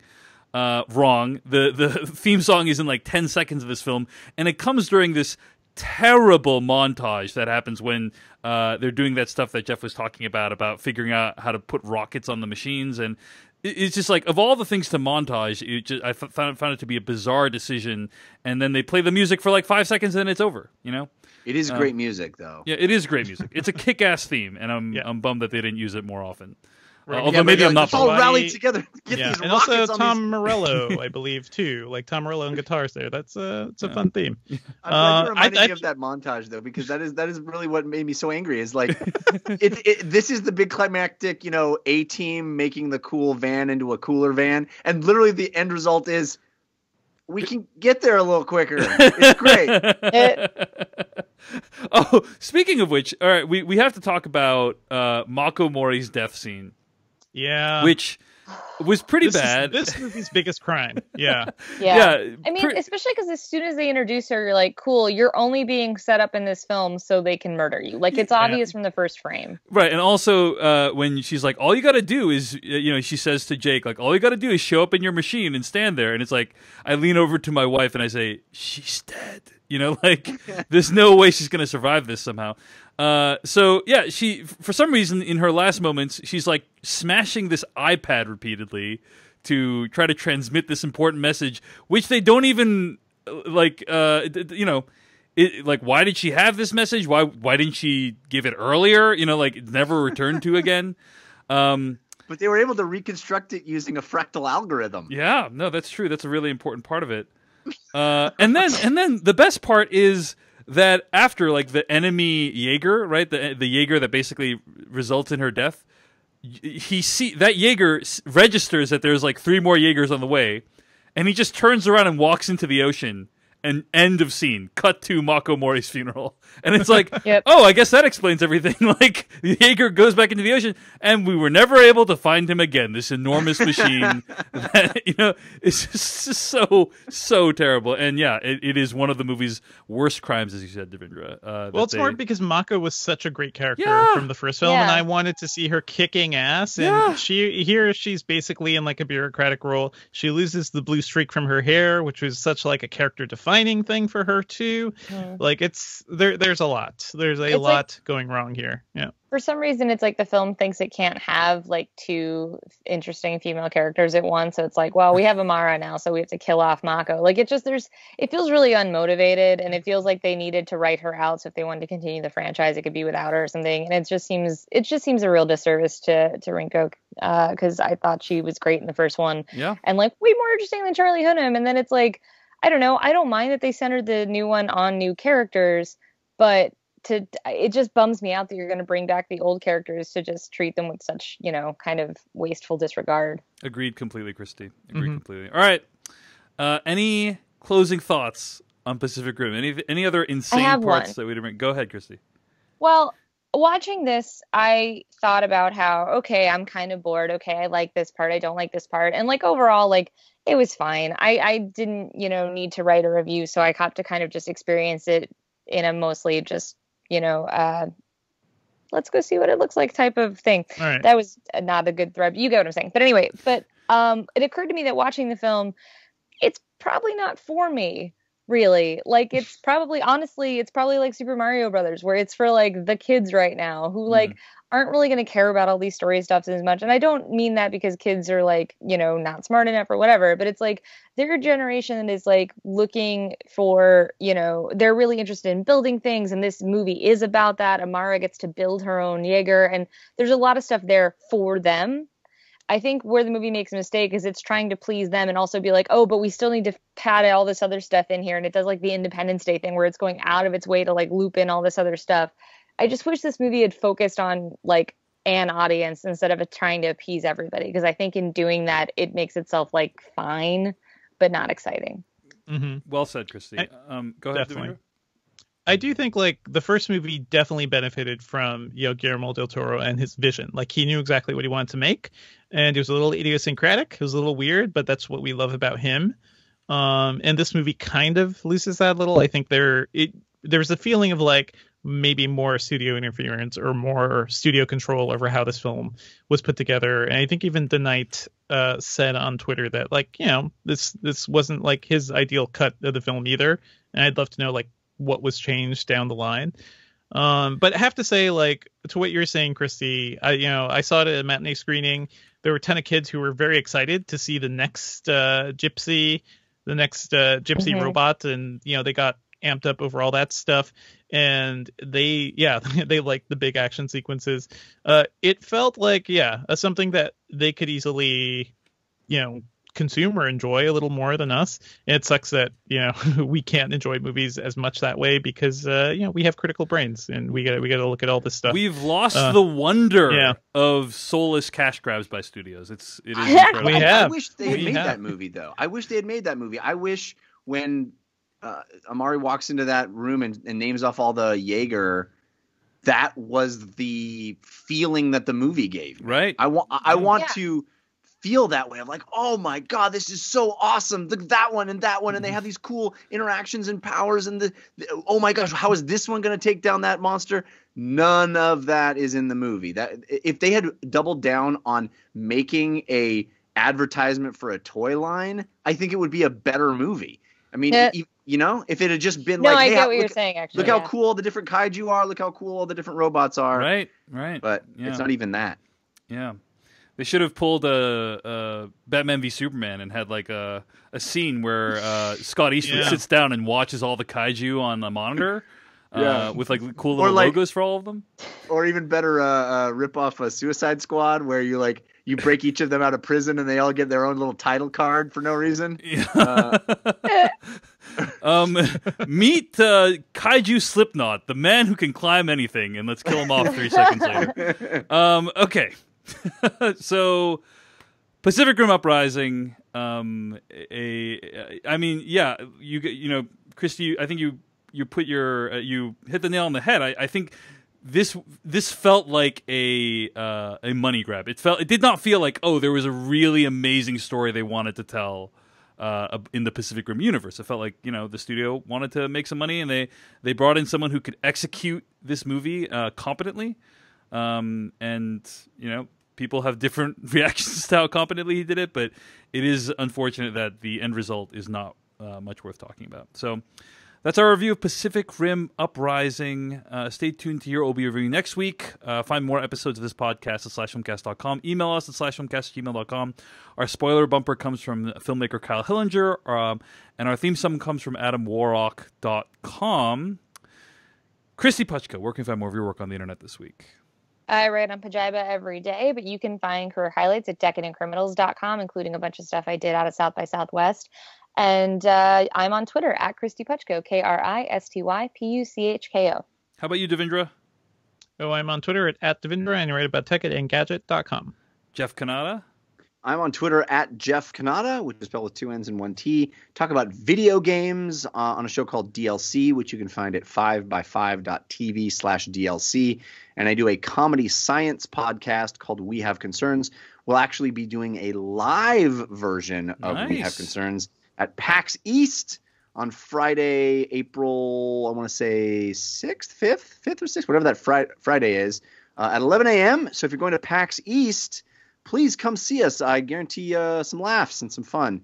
WeHaveConcerns.com to listen to the podcast, but we'll be there at PAX East. Awesome. And find my stuff at davechen.net or twitter.com/DaveChensky. That's DaveChenSky. I've also been making some more YouTube videos. You can find that at youtube.com/DaveChensky.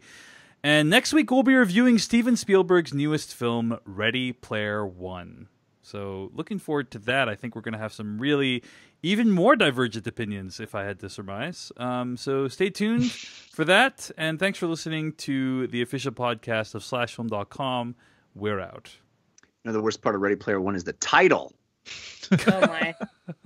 I'm gonna just nobody puts in a quarter at any point. Shut the door. I'll be right back. Yeah, there's more than bathroom. There's more than one player in that whole movie.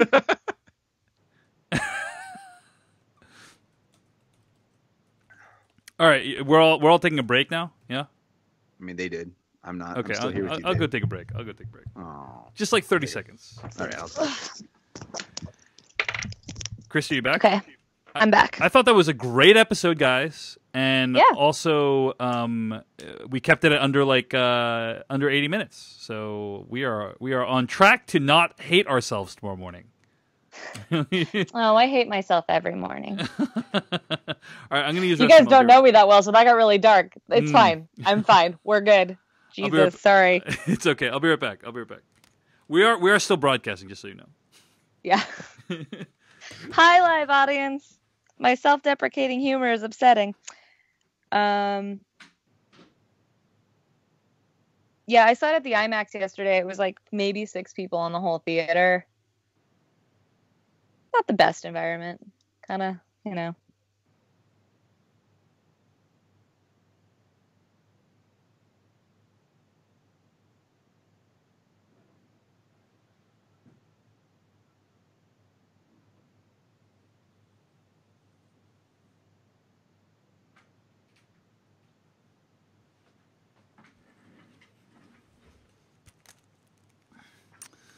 Okay.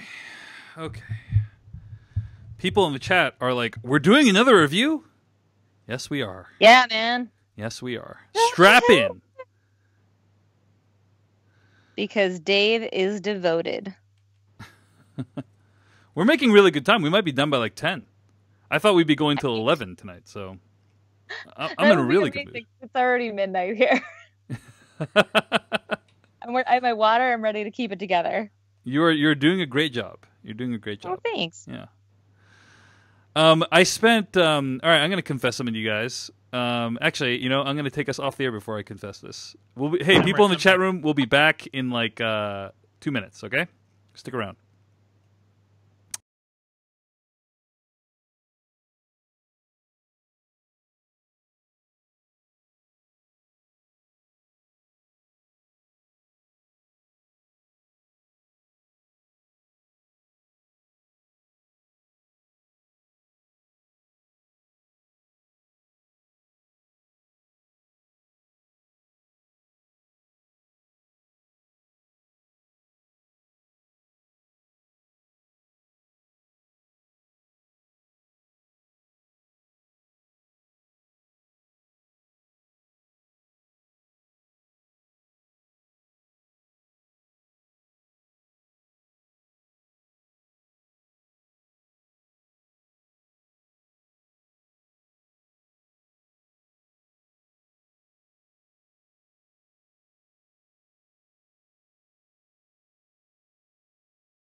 Hello, everyone, and welcome to the Slash Filmcast, the official podcast of SlashFilm.com. I'm David Chen, and with me are Devendra Hardwar, Jeff Kanata, And Christy Petchko.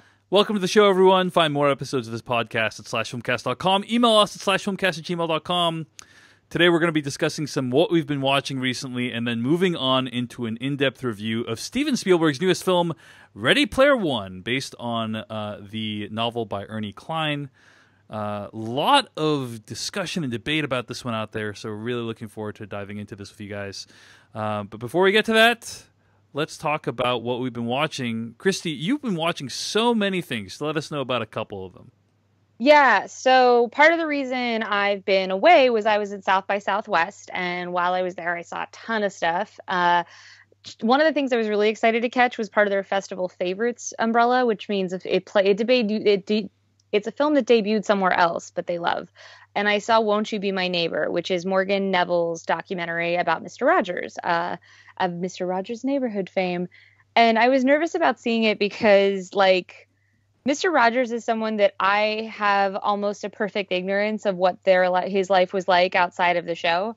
And I kind of like that because Mr. Rogers, he's wonderful. And I was like, oh, I remember when I read like the biography of Humphrey Bogart, and I was like, oh, now I'm sad about Humphrey Bogart. Yeah, you don't want to see any like footage of Mr. Rogers like going being a jerk or something. Yeah. So, or even like out of character at all, really.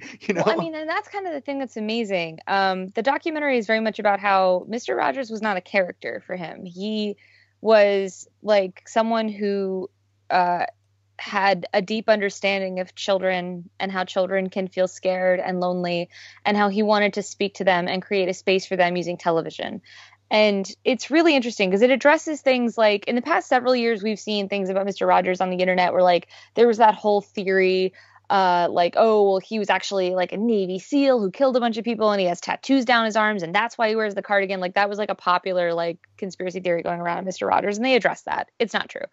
They also address like who he actually was, and they talk about the think pieces that came out several years ago that basically were like millennials are entitled because of Mr. Rogers, which is such a weird statement to make because I did not realize Mr. Rogers was on television for 30 years, which means he was baby boomers television too. Yeah. That's surreal to me. Like I can't wrap my head around how long he was on television in this like tiny little studio in Pittsburgh. It's insane. And like the movie though doesn't it shows him as a person, but it doesn't like reveal stuff that's going to be like devastating. You know, like people say like don't meet your heroes and stuff. It's not that kind of thing. Instead, it does reveal, I think for me the most upsetting story was a story where he really failed a friend and gave a friend really bad advice. And the friend talks about it, and instead of it being like, oh, look at what Mr. Rogers did, it's kind of like if Mr. Rogers can screw up like that, then, you know, we're all human. And like it's almost like you don't need to be so down on yourself for when you screw up. The point is that Mr. Rogers learned from this and that they like fixed their friendship and they became really important to each other. And it's just a really beautiful movie. I cried through all of it because I did not know that apparently the Mr. Rogers theme song is like a huge emotional trigger for me where I just started weeping with joy as soon as the movie started. But it was actually really beautiful. It's Morgan Neville not only telling you who he was and what the reason for Mr. Rogers' Neighborhood was and what his purpose was, but saying like, okay, so Fred Rogers has died, and now what? And it becomes this kind of gentle call of action that like we grew up with Mr. Rogers, we took in these lessons, and it also reveals some things that I did not know about Mr. Rogers in that like that show tackled like the Bobby Kennedy assassination, it tackled segregation, it did things that like were totally revolutionary, but it was doing them in this quiet manner of, you know, Mr. Rogers. It's just phenomenal. I think that if you grew up with his show, you'll 100% want to see this. And I just advise bringing tissues because I didn't, even though I had been warned. And I saw it at the Alamo Draft House, and people who are familiar with the Alamo know that you can put up a card to like request food and drink. And I put up a request card that just said, please bring me napkins. I'm crying my face off. And they must have them too. Yeah, right? Well, they have napkins, right? Because they serve food, and I knew that, and I was just like, I have failed myself, and I'm crying so intensely. And the waiter brought me a full box of tissues. Yeah, that's great. Like, it was really beautiful. And my favorite part of the movie might have been at the end is like the closing credits are rolling, and everything's just beautiful, and you can hear people in the audience like softly whimpering. This big burly dude next to me, who had not made a peep the entire movie, leaned forward, quickly grabbed two of the tissues from my tissue box and put them to his face. That's nice. Yeah. was a So nice is there little- any way for us to see this now? It's coming out June 8th. Yeah, In June theaters. 8th is the release In date. theaters. Mhm. Yeah. Yeah, so it's coming, and I highly recommend it because my fear with it, as I said, was that I was afraid it was going to make me think less of Mr. Rogers, or it was going to somehow like take away from the shine of who he is to so many people. But no, Morgan Neville was really respectful. It paints him as a person, and it has a purpose. It's not just like here's some. It's just a very elegantly told story, and it's done with such emotional intelligence. I really recommend it.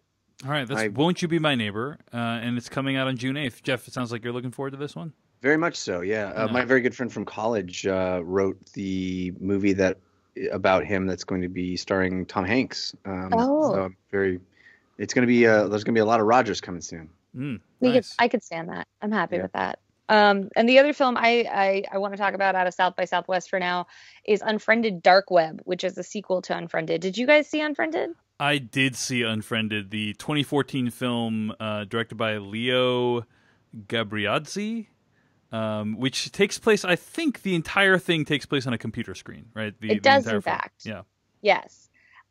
So I really liked Unfriended. I did not expect to when I saw it. I thought that the gimmick of it's going to be all on a computer screen was going to be really hokey, but I thought that film had actually done a really good job of making something mundane like checking your email or putting on Spotify feel really menacing in a way that was interesting. And I thought the way that story developed and the twists and everything and ultimately the political message of the film was all really interesting. And I ended up really liking Unfriended. And when I told people that, they were like, wait, seriously? And I was like, no, but I mean, watch Unfriended. It's pretty great.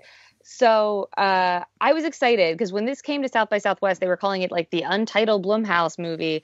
And I was like, I mean, it seems like it's Unfriended too. And then at the midnight premiere, they were like, it's officially called Unfriended Dark Web. And I was really excited to be there for this like opening thing. So I was like, oh, the first one was so cool. How are they going to make a sequel though? Because if you've seen the first one, it's hard to make a sequel. The answer is that they got a different filmmaker and he took the premise of here are friends in a chat room that are trapped because there's a villain threatening them. And it's all still on a laptop screen. That's the only thing that's similar. It's like genre-wise, it's a very different horror subgenre. And it's tricky because I can't really explain too much about it without getting into heavy spoilers, so I'm not going to do that. I would recommend people go to Pajiba and look for my Unfriended Dark Web review because I do go into spoilers in that because I feel like there are some things that people should know about the movie if they are particularly sensitive to certain things. I was really disappointed. This was a movie I was super looking forward to because I thought the first one was so inventive and fun. And this one takes the format and then dives into a genre that is not my speed. It's much more nihilistic than the first film. And frustratingly, it's PG-13, but the violence is much grimmer. And like, it's not fun for me. I think that the director, Steven Susko, who is a screenwriter most known for like, I think he did The Grudge and Grudge 2, if I'm remembering correctly. Yeah. He like wrote The Grudge and Grudge 2. He uses imagery that I don't think he understands how it impacts specifically female audience members. I think he's just like, this is scary and creepy and doesn't understand the kind of cultural undercurrent that it might have on some of the audience. And like about 10 minutes in, I was like, oh, that's what this is going to be. And it just wasn't fun. It was, just I'm not into nihilistic horror. And I was just kind of bummed out because there were some interesting performances in it. Betty Gabriel from Get Out is in it. And I was super excited. And she was in like a couple of movies at South by. But like, it just didn't capture the fun and ingenuity of the first one. And I thought that was a bummer. Yeah, the first one was a big hit. It made $65 million at the box office worldwide, domestic 32, which doesn't sound like that much, but I think the movie itself probably, a lot of those these indie films are made for like a few $1 million. It might even be less than that, the budget of the first film. Like the budget listed on Box Office Mojo is like $1 million. But it was a very divisive movie as well. It got a C Cinema score, and I'm looking at Unfriended on Amazon right now, and 42% of customer reviews, out of like 930 customer reviews, are 1 star. So That's interesting. Yeah, I think I watched Unfriended. I liked the concept of a movie that took place all on one screen, and there were some really interesting ideas. So what I really enjoyed about it is like it made Skype lag into a terrifying thing. Like how sometimes you're like talking to someone on video Skype and then their face freezes, and it's like. When you're watching Unfriended, you don't know if your Skype is freaking out or if their face is actually frozen because of some demon curse or whatever, and that's interesting. But ultimately, I did not like the first film. I mean, I thought it was the actors were all they weren't playing particularly likable or relatable characters, and I thought it didn't really succeed at the performance level. So I'm a little bummed to hear that Unfriended Dark Web. Does not fix any of those problems, and in fact sounds like it exacerbates them. I feel like the next one should be about haunted podcasts. Just like you walking down the street and you get to an ad or something, and like it's all spooky. Well, That's that was the sort next of Book pitch. of Henry. Oh yeah. Have you guys seen Book of Henry, Christy? I have. Yeah, I kind of want to see it because it sounds so insane.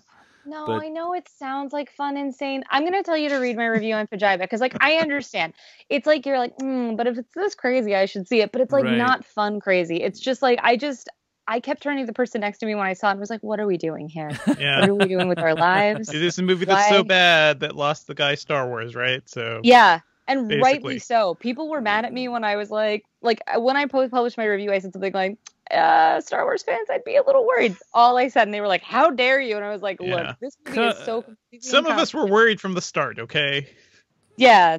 I like that you're like, Devindra, you're like, I was first wave worried. Let's be clear. He was worried before it was cool. Come on, guys. Yeah. Let's not, we don't know that that's what lost him Star Wars, but chronologically that is what happened. Hell. Maybe it didn't Wasn't help, a good but- call. but Yeah. Well, that's Book of Henry, also Unfriended Dark Web, which I think is going to be coming out in theater soon, right? They haven't announced when, but I mean, it's a Blumhouse movie, so it's definitely going to come out. Yeah. And Won't You Be My Neighbor? That's what Crispy's been watching. Guys, I had a chance to check out American Assassin. It was on, like, the rental was $1 at Amazon. So I'm like, gotta check this out.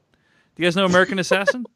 I've seen it. Yes. Yeah. Yeah, you've seen it. Okay. Yeah, I mean, I'd heard that this movie is pretty terrible, but I'm like, how bad could it be? I mean, you got It has Michael. Michael Keaton. But he's How got bad Michael could it be? Keaton as an assassin trainer, Yeah. right? How bad could this movie possibly be? Turns out the answer is pretty terrible.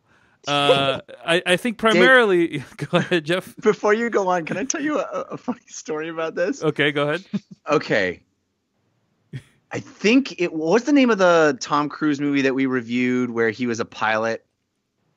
American Made. Oh, American That Made. was a yeah. movie. Made. Yeah. Okay. So the week that we shot or recorded that review, I had to go see that movie in theaters. I didn't go to a screening. I went to my local multiplex, and I asked the person for the American Made, and they clearly gave me the wrong ticket. They gave me the wrong ticket. Uh-huh. And I went into American Assassin instead because it was playing at the same place. That's And- their fault. And this is where you guys all get to laugh and make fun of me for not watching trailers and not knowing anything because I watched a full 10 minutes of this movie before realizing that I was in the wrong film. I kept waiting for Tom Cruise to show up. The movie starts with this horrific cutting Yeah. down on the beach. Yeah. And I Horrific was like, scene. wow, yeah. this is. I don't know anything about this Tom Cruise movie, but this seems pretty intense for what this is headed toward.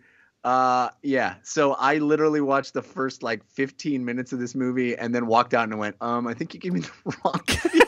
So, wait, so did you make it into American Made on time, or? I had to go to like the next showing Oh. of American Made. So I had to wait. Wow, I had to that wait is like dedication. 2 hours to see American Made. Oh my God! And Yeah. did you at least go back in and finish American Assassin?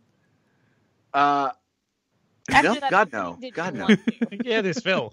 Yeah. I mean, this is only really half the story. I wanted to tell you guys the full story the week that this happened because it's way worse than that. We don't need to go into it, but What happened is I went to see American Made on their a really nice beautiful Dolby theater that I have like right across the street from my house, actually. Yeah. And it's those new, has the reclining seats and the best picture and sound quality. Nice. Beautiful.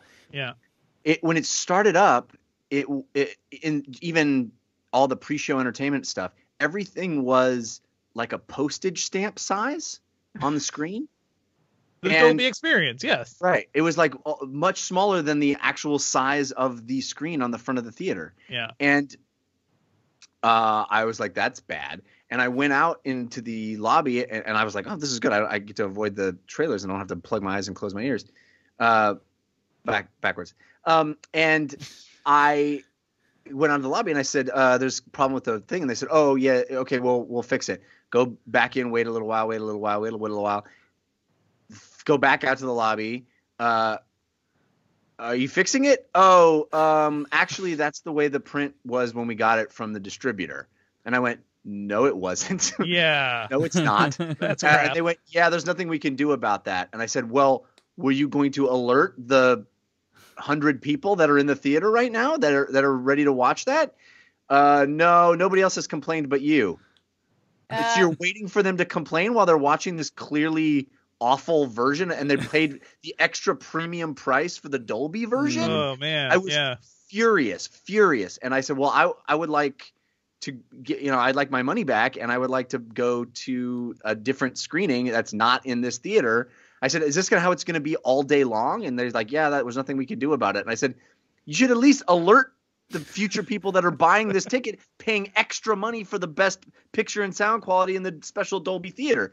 And they're like, well, I'm sorry, sir. I said, well, just give me the next showing. And she's like, well, we have one starting in 15 minutes. And I went, oh, perfect. Great. That's amazing. Not even looking at the schedule. And then they gave me American Assassin. So I went in and sat through 15 minutes of this like horrific gunplay, on the beach, and then went back out and went, not only did you ruin the movie the first time, now you gave me the wrong showing. And they're like, oh, we don't have another American. They were definitely laughing at you in between the movies there. You think that was intentional? Yeah. That is amazing. That is amazing. I love it.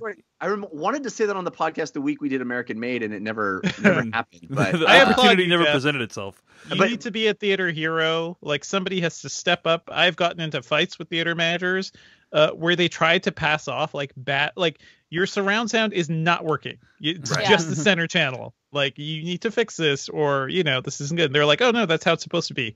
I'm like, oh, that's the thing that pisses me off. No. Passing of the buck. Yeah. When they're like, that's. Sorry, you're the only one that's complained, and that's how we got it. It's like, no. This is your fault. You are taking extra money for people to get the best picture and sound. Like, I specifically picked the Dolby showing of this and paid more money to you.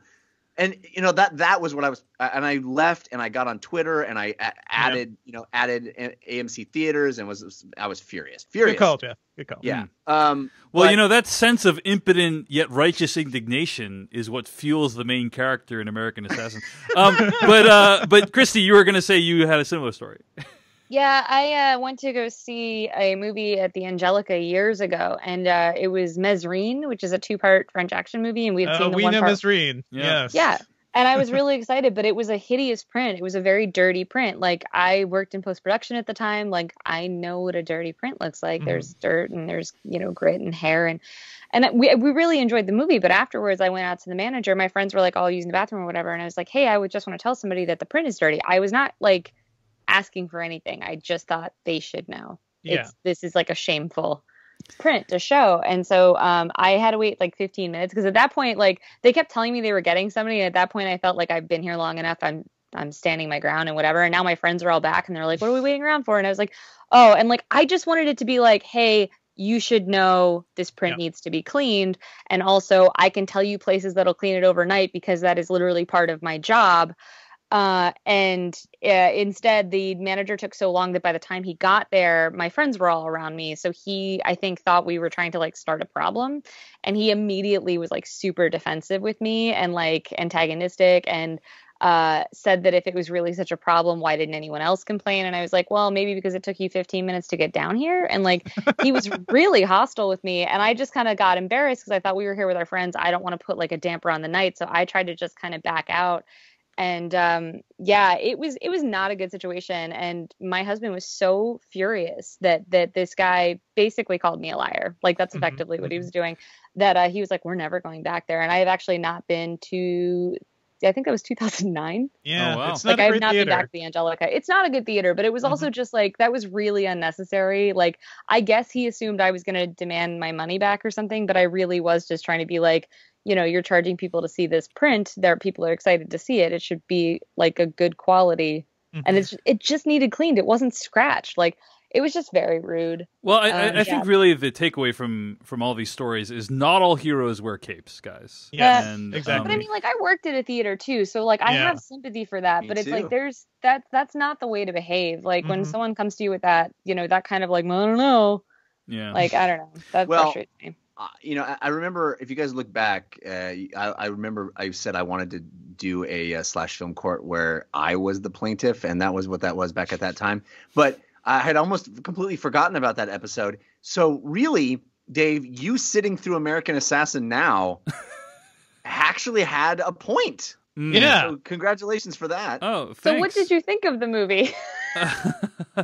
Well, speaking of not all heroes wearing capes, that reminds me of the main character in American Assassin, Mitch Rapp, who also doesn't wear a cape, but he is the hero of the film. I mean, Jeff, what did you minor plot spoilers for American Assassin, but when did you exit the film? The opening of this film is Mitch Rapp proposes to his girlfriend before she's brutally gunned down by terrorists. And it's shot like on a cell phone, like, or you know, faux cell phone. So it's like they're no, it wasn't, but it was all done in one long continuous shot. That was something, but it wasn't shot like wasn't there like a cell phone moment thing? There where was you're, a like, cell in the phone moment, but phone? it wasn't shot on a cell phone, or it wasn't made to look like he shot the proposal on a cell phone. And then we're like in the cell phone, and then it starts shooting. I don't know, whatever. Yeah. It's very horrific. You're on a beach and everyone is murdered. There's literally a shot through the hole in her chest, isn't there? Don't I remember that correctly? Like that the shot goes through the hole in her chest? No, that you can see through. Like, I in my memory, It is a brutal murder that she experienced. The whole scene is brutal. I mean, it's horrific, and you kind of feel like you're inside that experience, and he's freaking out because his fiance just got killed, and everybody's. It's also, go ahead. Sorry, I would say it's also, if you want to explain the concept of fridging to anyone, you can literally show them that opening. It's like, this is a female character who only exists to give the male feelings. All we learn about her is that she is pretty and sweet, and they're going to get married, and then she is horrifically murdered so he can have a plot. Yeah, it's pretty bad. So Jeff, what was your reaction after that? Were you like, "Hey, I want to stick around to see what happens with this guy"? No, I think the moment he woke up, like he wakes up after that, right? Yes, that's right. The moment he woke up, and I went, "That's not Tom Cruise," and this feels like our main character. All of those things are true. So essentially what happens shortly after that is he infiltrates the terrorist cell that was responsible for the murder of his fiance. Like, it's 18 months later, and he infiltrates the terrorist cell. He accomplishes something that no one in the CIA is able to accomplish, and he does it by apparently just working out on his own and studying, you know, terrorist lore, right? So that he can kind of walk the walk and talk the talk. Nobody on the CIA ever thought to do those No, things? no, they never did think to do that. And then the CIA desperately wants to recruit him, of course, even though he is incredibly emotionally unstable and unpredictable and often disobeys orders. So it really feels like a dumb person's idea of what counterterrorism is. It was directed by Michael Cuesta, written by Stephen Schiff and Michael Finch. Michael Cuesta, a very talented guy. He's directed lots of episodes of Homeland, which also has encountered issues with its depiction of the Middle East. But my question is, how did Michael Keaton get himself wrapped up in this mess? he plays like the assassin trainer in the film. Yeah, but like it seems so beneath him. Yeah, The guy I that mean, seems very choosy about He what was he in gets Need for involved in. Speed. He's been he was in, he was in Need for Speed. Yeah, He Not was great in thing. 5 minutes of Need for Speed. I have a random fun fact about Michael Keaton. He Oh. worked on Mr. Rogers' Neighborhood. Oh, Oh, Just man. so you know. But He's yeah, in the it- movie great. for like half a Oh second. yeah, if you have- wasn't he one of the He was on postmen or crew. something? Oh, crew. No, he Oh. was just crew. He like grew up in Pittsburgh, and that's where they shot it. Cool. It Sorry. is really Explains why he bizarre. took this stupid job then. I mean, it Yeah. was bizarre. He just won. He was a producer on Birdman and an actor, obviously the main actor in Birdman. He was just won Best Picture. So yeah, it is an odd series of decisions. Speaking of odd decisions, I think this movie like basically has. So the main character's name is Mitch Rapp, right? And this movie basically has an older version of Mitch, like an older assassin, played by Taylor Kitsch. But in my opinion, they look almost identical, and that's just like a bad move from a casting perspective. Is like you don't want people to be like confused about who they're looking at. But maybe that's just because of my face blindness. Christy, what did you Dave. think of American Your Assassin? face blinded, and you I can't. have.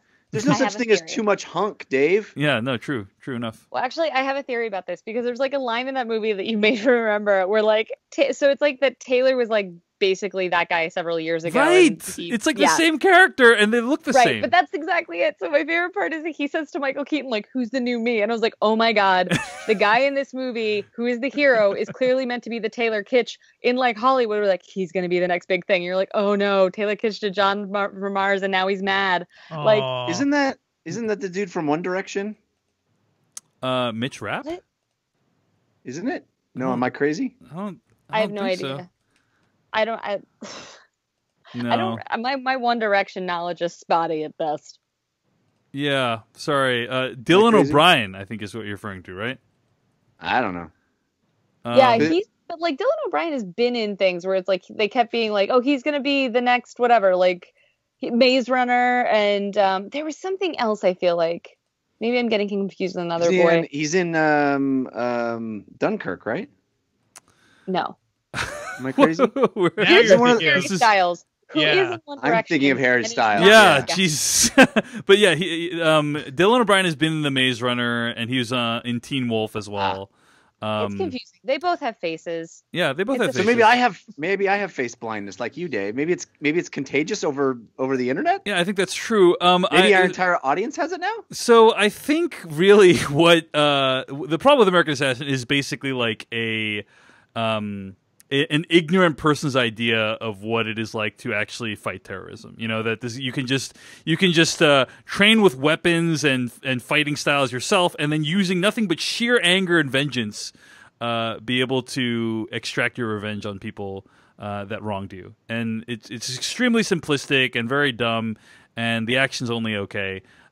Christy, any other thoughts on American Assassin? Luckily, we've been talking about it for 2 hours. For the last 15 Yeah, we're minutes. done, guys. Yeah, we're done. We got to move Let's on. move No, on. yeah, it's been a really long time since I've seen it. I don't remember. I think I have a review out there if someone really wants to Google it. My memory of it is foggy at best.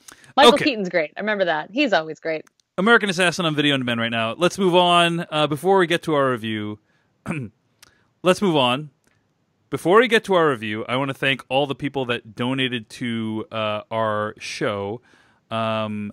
Eric from Chicago, Illinois, Dino from Norway, Julian P. from Canada, and also want to give a big shout out to Jonathan, who donated to the Slash Filmcast in memory of his brother Nate. Wrote a very lovely and moving note with that. Incredible. Really appreciate that, Jonathan. Incredible. Yeah, Beautiful. just extremely powerful. So thank you all for your donations. Thanks also to new subscribers, James Patterson, Zachary Fry, Joseph Johnston, Yannick Poirel for donating at the rate of $2 per month. If you want to subscribe to this podcast at the rate of $2 per month or throw us some money to help us see movies and put on the show, go to slashfilm.com, click on the Slash Filmcast tab, use the PayPal links on the side of the page, or go to paypal.me/filmcast. That's paypal.me/filmcast. We'd really appreciate it. Thanks to all of our donors and subscribers. Let's get to our review of Ready Player One. Sorry, guys. I didn't mean to talk for that long on American Assassin. I That's just fine. got derailed with this whole Jeff story. Sorry. I'm glad I It's finally only got 12:30 a.m. Dave. It's only that. Also, Chris, so someone someone wrote in that their brother had recently passed away, but that they love the Slash Filmcast, and so this guy made a donation in his honor, and is really moving. Oh, that's very sweet. Yeah. All right. Let's do this. That was from the trailer of Ready Player One, the newest film by director Steven Spielberg. I'm going to read the plot summary from IMDb. When the creator of a virtual reality world called the Oasis dies, he releases a video in which he challenges all Oasis users to find his Easter egg, which will give the finder his fortune. Devindra Hardawar, you just saw this movie, right? You just came straight from the theater, fresh out of the oven. A couple hours ago. You were there watching this movie. Yeah. So curious, yeah. As you're leaving the theater, what was your impression of this film? Complicated. I think I mostly had fun with this movie, and that was surprising to me because this was a film I was absolutely dreading. I've talked about it here on the show. I hate the book. I think the book is like an example of everything wrong with geek culture right now. But I was surprised that the movie, like Zach Penn and Ernest Cline, together.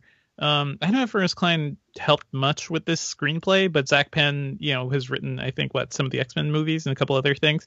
But they've refashioned the story of the book into something that's less obsessed with 80s pop culture and something that's obsessed with pop culture in general.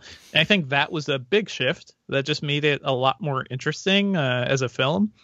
I kind of enjoyed it as a ride through pop culture. It reminds me of Who Saved Roger Rabbit in many ways, even more so than something like Wreck-It Ralph. Like, there's just so much going on here. There's so much pop culture.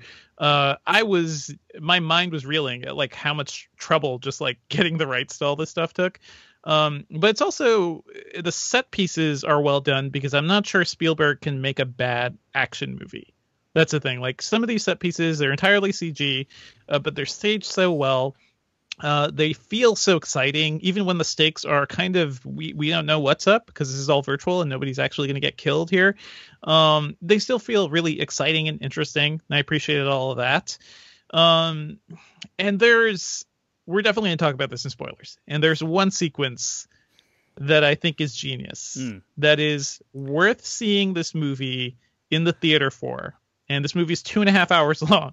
But this one sequence, it's like 15 minutes long, I think. It's totally worth it. I have this really terrible feeling that this one sequence that you loved is going to be my least favorite sequence from the film. I know. Excited. I know you, Dave. I know you and your love of fun things. So I know how you probably feel about that already. But, that sort of thing was good. Like, there are great little moments in this movie. I don't think it connects as a whole, mainly because the lead, like Wade Watts, is not an interesting guy. He is every white dude protagonist we've had in Spielberg-esque films for so long, and he feels like that. Like, I just never felt connected to this guy.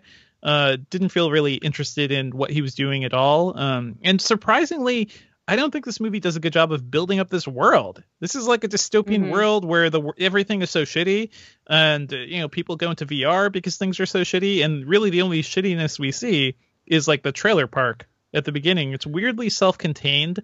And I saw this movie with my wife, and she was saying, the world building was really bad because you see the stacks at the beginning of the film, and you're like, oh my gosh, like this is like Mega City from like Judge Dredd or whatever. It's like everyone's all stacked up on each other. Then like later on in the film, you find out that no, that's just the poor side of town. Like everything else is kind of normal. Like, I mean, we see a little bit of the city later on. It doesn't look great. It still looks run down. But I would have appreciated like a wider scope just to see like how is the world faring? What is happening right now? Why is everybody so obsessed with pop culture?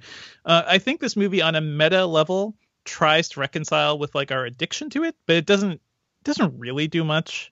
I don't know. Like, we'll talk about some of this in spoilers. I think it does more than the book, at least. Like, I think Spielberg and Zach Penn, they salvaged what they could and made an entertaining film that's definitely worth watching in theaters, because there's a lot of great big screen stuff happening here. But as a fulfilling movie, I don't think it's quite that. Jeff Kanata, so curious what you think of this film, because it seems like something that might be up your alley, right? Because of all the pop culture references and, Well, not only that, I'm a huge proponent of VR. Right. And I have long been saying and rooting for this movie because I've been saying that if Ready Player One is a big pop culture hit and phenomenon, if it's this mainstream hit, it really could move the needle on the tech. It could get more people excited about the potential for VR as a technology, which I am a huge fan of and really am rooting for. And VR is doing fine, but I think this kind of thing is the kind of thing that could really give it a shot in the arm. So I've been rooting for this. Like Devindra, I did not enjoy this book. I read it when it was out. It had just come out and everybody was talking about it. It was like everybody had to read it. I have explained this many, many times over Twitter in the last few days. I thought the ideas of the book were really fun. This concept of the Oasis, this concept of how VR works, and this idea of a vast, infinite virtual world where literally every universe from every piece of fiction has been recreated. That's a really fun idea, and it's a really cool concept. And all of the little nitty gritty about how VR works and the history of how it, all that stuff that you find out in the book that the movie really doesn't have time for. All of those ideas I think are really fun, but I found the prose to be so weak, and more than that, the relationships in the book to be absolutely just bad. Yeah. And so I did not enjoy the book. I do not like it. But I was hopeful that this is one of those rare instances where the film would be better than the book. You don't get that very often, but there are times. The thing I came away most in my head after watching Ready Player One is how good a director Steven Spielberg is. I mean, not that we needed reminding, but right. He elevates some really mediocre material here just in the pure level of kineticism and visual artistry that he brings to bear. I mean, it is, as you said, Devindra, the guy doesn't know how to not make a crowd-pleasing set piece. I mean, it is he's a maestro. He's a master filmmaker, and you see it. You understand the camera is always moving. There's always interesting ways that things are revealed, and he's great. And I love watching what he brings to this. But I think ultimately it really is mediocre material. And ultimately the most ironic part here for me is that in all of the lead up to this movie, there was this backlash about how it was just going to be this shallow nostalgia mining and all of that. I think everybody was worried that it was just going to be like member berries, right? Remember that, which the book kind of is for sure.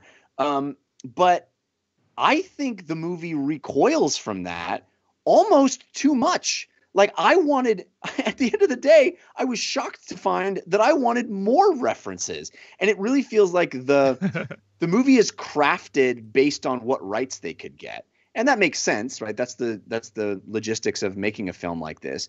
But there really isn't any fun inside Spielberg nods. Like the fact that Spielberg's doing this and it's a movie or an IP that really is reverent to his world, the world he created for all of us in the 80s. And yet you don't really get him acknowledging that in any real way here. And there are things he produced that do appear in this movie. Yes, so but there's there's none of him winking at us, which I actually think is a missed opportunity. And the movie is very, very different from the book. Very different. I mean, basically, the premise of this entire thing is this mystery. It's an Easter egg hunt, right? It is a series of puzzles that need to be solved. And in the book, that is really all of the fun I had. Everything else I didn't really enjoy, but the book, the puzzles that need to be solved are really fun and really satisfying. And yeah, they're member berries, but there's a joy in that. There's a fun level of detail in that that's fun. The movie scratches at that a little bit, but I don't think it goes full bore. If we saw a movie literally where our main characters are leaping from world we know to world we know to world we know, I think it would be so much more fun than what we get here, which is, I think, a little afraid to actually go there. I wanted more of that. I want a movie that's inside other movies, and we get that a little bit, but that is the most fun I think this movie has, and everything else is just like generic action film that didn't really I didn't really find terribly satisfying, and mostly for what Devindra pointed out, which is the characters themselves can't shoulder the weight of that responsibility. Like, they're not interesting enough or charismatic enough, or their interpersonal relationships are really shorthanded, and nothing is. The fun would be the premise, and I don't think the premise is fulfilled. Right. The promise isn't paid off, but what we get instead is Spielberg making very satisfying set pieces. So I didn't hate it. I had a good time, but I just felt ultimately that it wasn't as satisfying, wasn't as enjoyable as it could have been. All right. I will just say one quick thing about the references. I thought the number of references was really like there was a ton. Dozens and dozens of references. But I think my issue is that you see them each for like a second. You know? Yeah, they're not substantive. Right. The thing about the book is the references aren't like, and then Han Solo walks by. Right, It's right. like we are inside this thing for a extended period of time, and your deep and thorough knowledge of it is rewarded. Right. And that's not how the movie plays at all. Even the one time in the movie where we are sort of inside something, it's like, oh, but it's not that anymore. I know what you mean. Yeah. So, Christy, I saw the rapturous response for this film coming out of South by Southwest. You were also there at the screening at South by Southwest, and you did not have a rapturous response to this movie. Yeah, I think I'm officially the first person that hated Ready Player One. For the record, when I watched it, some of the people I watched it with, they hated it too. But I think what happened is, and if people want to go look at my tweets, you can find them. They ended up all over the internet. What happened was they screened Ready Player One to the world premiere audience, and then immediately after that, I had to take a shuttle to get across town to see Hereditary. Like, I had no time. So my tweets were like, as I was on my way to another theater, and then I went into a movie, so I shut off my phone. And when I came out 2 hours later, my mentions. But yeah, no, I hate this. I didn't read the book because I tried and I thought it was boring, so I put it down. I think your hatred would just set that book on fire, Christy, if you tried to read more of it. Yeah. Well, hold on. Let's just so we're clear. Let's can we read the tweets? Do you have the tweets? I have them in front of me. I can perform them if you'd like. Dave is so prepared. Huh. Oh, you have them? I have them, yeah. So go ahead, yeah. Here we go. How many tweets was it? Oh no, here we go. It's a thread. I don't remember. It's a thread. It's a thread. Okay, so this is a Twitter thread written by Christy Puchko on March 12th. So just 2 weeks ago. At like midnight on like 3 hours sleep. So like I was really feeling myself in this moment. Yeah. So tweet one, she just says, a cacophonous eyesore, hashtag Ready Player One, hashtag South by Southwest. Hashtag Ready Player One posits a corporate bigwig who exploits fan culture for profit as its villain. The irony of that is giving me a headache. This is no love letter to pop culture. It's a crass play to nostalgia. It offers nothing new or exciting. And there's one point where it tries to critic-proof itself with, quote, a fanboy can always tell a hater, end quote. K, wait for the, quote, this one is for the fans, end quote, defense in 3, 2, ... I'm really not doing these tweets justice, Christy, but I'll just read one more. This one. Couple more. I'm genuinely angry that Spielberg is so careless with his own legacy, slapping in reference to Jurassic Park with all the care of a monkey slinging feces. These movies matter so much to people to just slap on iconography and references like they are stickers on a bedroom door. It's such shallow use. It exploits your love for these things instead of earning it. Pretty brutal. So now that I stand by all of it. Yeah. People got real mad about that monkey one. Yeah, that is pretty intense. But you know what? I don't disagree with anything you've said. So what do you overall thoughts on Ready Player One? Yeah, so I mean, I was really angry about the references. I still am. I have a piece coming up on Sci-Fi where I talk about how I feel like the references are a part of what I feel like the film gets wrong about geek culture. But on a plot level, I agree with Devindra a lot. I think that they take for granted that you're going to just be on Wade's side, so there's no time actually spent developing the world he physically lives in or who he is or even Right. much of who his friends are. It's all just kind of taken for granted that you're going to be on board with this because like he's a nerd and you're a nerd. So cool. Okay, let's go. And it's really lazy storytelling that I found very frustrating. On top of that, the stakes are very low because in the Oasis, they talk about people zeroing out, which I guess means that they lose money in the real world.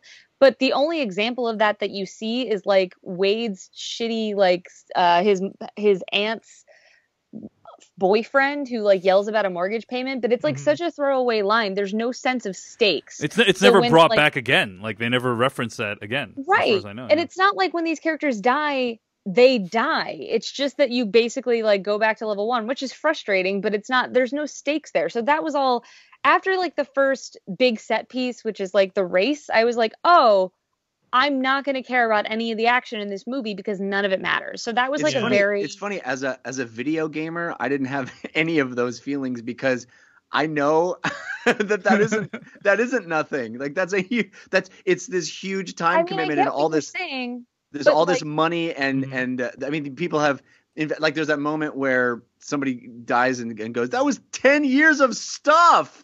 That's yeah, very I different get it. thing.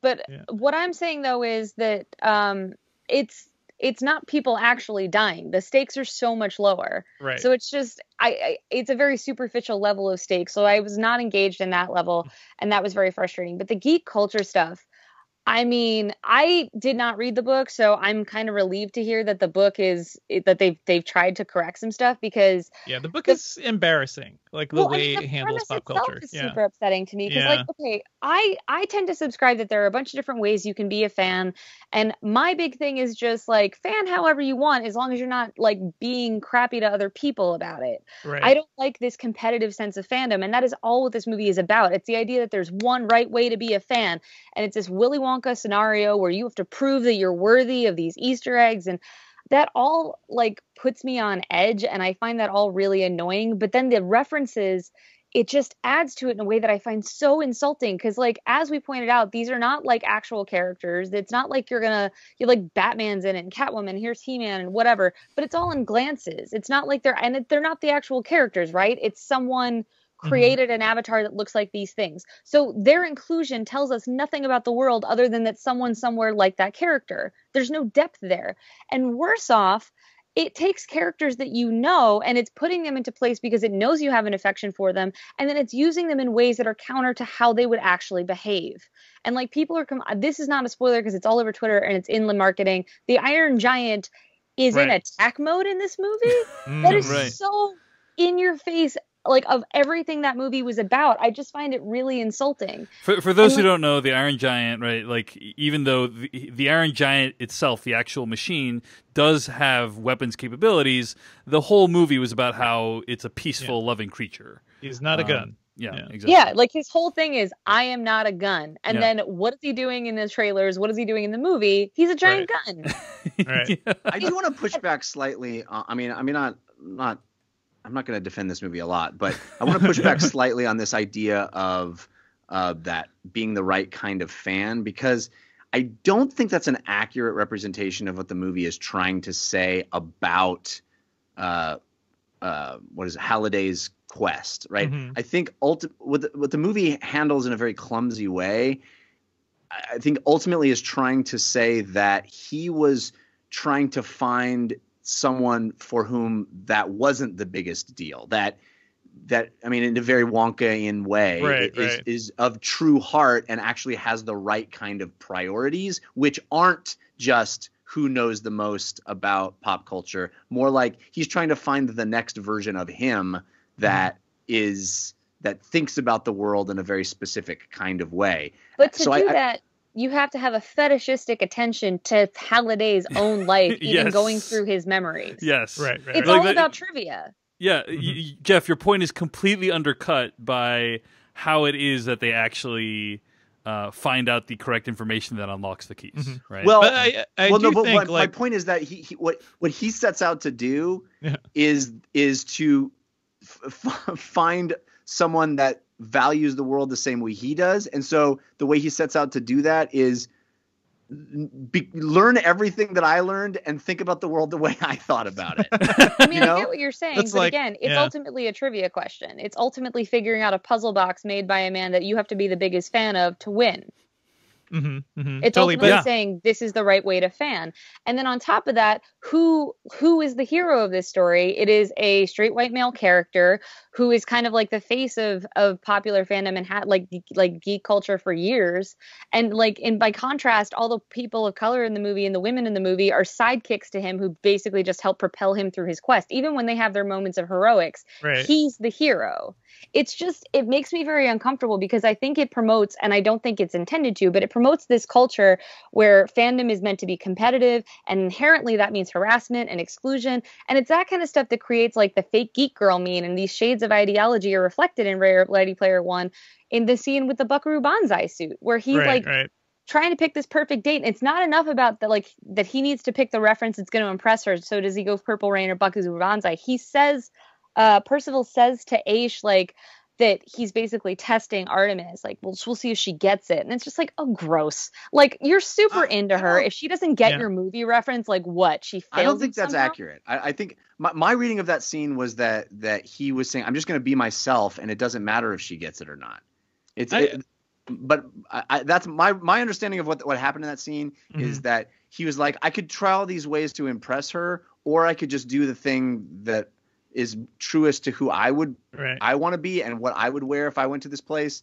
And then she does get it, and he's like, that's amazing. We connect on a certain level. I do feel like maybe we should wait on specifics until spoilers, because people are complaining about specific references. But to what you're saying, Christy, what gave me hope about this movie early on is that it has a really playful way of handling those references, right? It's not all about like, oh man, you have to be this awesome. Like, it's not just always a good thing. Like, I think the movie is very playful in like how absurd it is. Like, there's an early thing like, oh man, you could climb, a mountain with Batman or something. Like, it's knowingly silly at times, but yeah, the script I don't think is good enough to balance like that, the wisdom, right, that it's really trying to say. I don't think it really captures that, and that's really what we needed to make this property, I don't know, genuinely great. I think what Christy is also pointing out is something that I read more about also in this article at Vox.com entitled "The Ready Player One Backlash Explained," which is essentially that Ready Player One, like this movie, if it was made and released 5 or 8 years ago, I think we'd be having a much different perspective on it. Because in the post-Gamergate world, where there has been a lot of gatekeeping about who's like a true nerd and who's a true video gamer and stuff. It just is unfortunate that this movie arrives in a very complicated and messy post-Gamergate environment where like those tactics have been weaponized and used to, as you point out, Christy, like harass people and exclude them. So. So I think it's like you should consider the context in which this movie is coming out and how it exacerbates or improves upon like society as a whole, insofar as art can do that, and how it like relates with these broader trends that are happening in terms of nerd culture. So we really need to dive into spoilers soon. I'll just say a couple brief thoughts on the movie, which is that I basically agree with Christy. I think this movie's pretty bad, and I will say that visually, I agree with you guys that I think visually it really is pretty innovative and pretty spectacular looking. It does feel like it advances the technology that was laid forth so convincingly and culturally relevantly in Avatar. Yes. Like, it really does feel like there's some good performance capture going on in this. And there's a really interesting. I'm sorry to interrupt you, but there's a really interesting distinction that I find fascinating about this movie, which is every time we've ever seen this technology in films, it's been to convince us that this thing was a live action element, that it was another thing in the real world, and it's so interesting to have it be acknowledged as being a digital element as it is a digital element in the movie, and to be able to use it and not try to force us to think it's real allows them an interesting leeway that never feels like you don't criticize the effects in this. At least I found myself not criticizing the effects in the same way I might in a movie where it's like, they're trying to play this off as being something that actually happened and was recorded by a camera. Right. The really interesting thing here too is like it's kind of the flip side of Avatar in a way. Like it's at times like we start to see humans and these digital characters together in the same scene, and it was so seamless that I didn't even notice. Like that was a point where it's like, oh man, we are in uncharted territory here. But they're not like trying to get photorealism. They're not even attempting it, and I think there's a freedom there. Mm-hmm. Yeah. So I think visually the movie really is great in many ways, that there are a lot of innovative set pieces. And Steven Spielberg's 71 years old. He just made The Post, which is probably as far away from this movie in terms of theme or look as you could possibly get. And you gotta admire someone who at that age is still really putting points on the board, really attempting something hugely ambitious from a visual and from a production standpoint, and very frequently succeeding. Just like from a spectacle perspective and from seeing it in the theater, I think it is worth it. But nothing else about this film works for me. Right, I think you guys have already pointed out that the characters are really thin. Christy, agreed with you that it is kind of like a weird and mildly uncomfortable situation that like, oh, hey, all of his like sidekicks are minority characters. But the thing is, none of these characters are really well developed, including the lead. So it's not like I didn't feel particularly slighted that there was an Asian, the couple Asian dudes that were his sidekicks. Is like, well, it's not like the lead gets this like incredibly rich backstory, or even they're all ciphers. Yeah, they're all ciphers. They're all ciphers. So he is the lead. Plenty he of is the bad hero. writing to go around. I agree with that. He is the lead. He is the hero, right? But at the same time, it's not like, oh, he was extremely well thought out and everyone else was terrible. I think the mystery. I'm sorry. Go ahead. Sorry. I'm not trying to suggest that it's like a bad thing that the hero is like a straight white male. I don't want that to be misinterpreted. And I'm not saying that you are. I think that the problem is that it's the conjunction of that with the competition that suggests that not only is there a right way to fan, but that people like this own that right way to fan. Right. Well, and I think you're right. I think if this movie were made 5 years ago, we wouldn't have this conversation because it was just kind of accepted that fanboy culture was, it was assumed that it was predominantly straight white men, and that's fine. And now we're seeing that no, fandom culture belongs to a broader group of people, and it's just frustrating to see in this movie. And yes, I agree that all the parts are thin, but that it's they're treated as just the sidekicks that show up just in the nick of time, and it's just frustrating. I feel like they could have been much more innovative with how this story chose to talk about fandom and about geek culture, and I just felt really frustrated. Yeah. Well, so one other point about that, which is I was far more offended that the lead character had absolutely nothing remarkable about him than that he was like a straight white male. You know what I mean? I'm not offended that he's a straight white male. I'm saying that I feel like that adds context to the geek discussion. Totally agreed. And you bring up something else that's really disappointing about the film, which is that I feel like it just didn't have that much to say about how we use avatars, about the technology message is incredibly simplistic and very moralizing. You know what I mean? It just didn't feel like it had that much interesting to say about this really visually rich world that it had created, and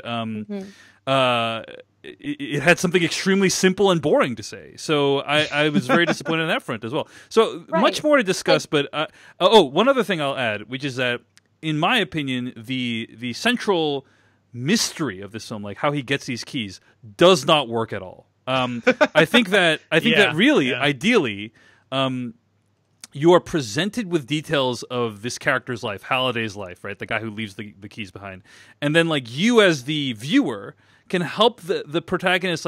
You're putting the mystery together with him. putting the mystery, putting the pieces into place with the protagonist.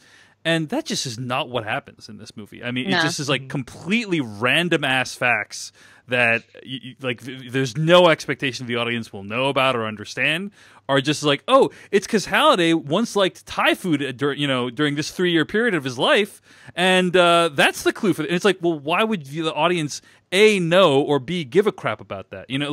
It just, I don't think the central mystery works at all, and it being the driving narrative force of this film, it's a big part of why the film failed for me. So, most definitely, I do want to say before we get to spoilers, watch this movie if you want to see Mark Rylance give a spot-on impression of Garth from Wayne's World. I thought.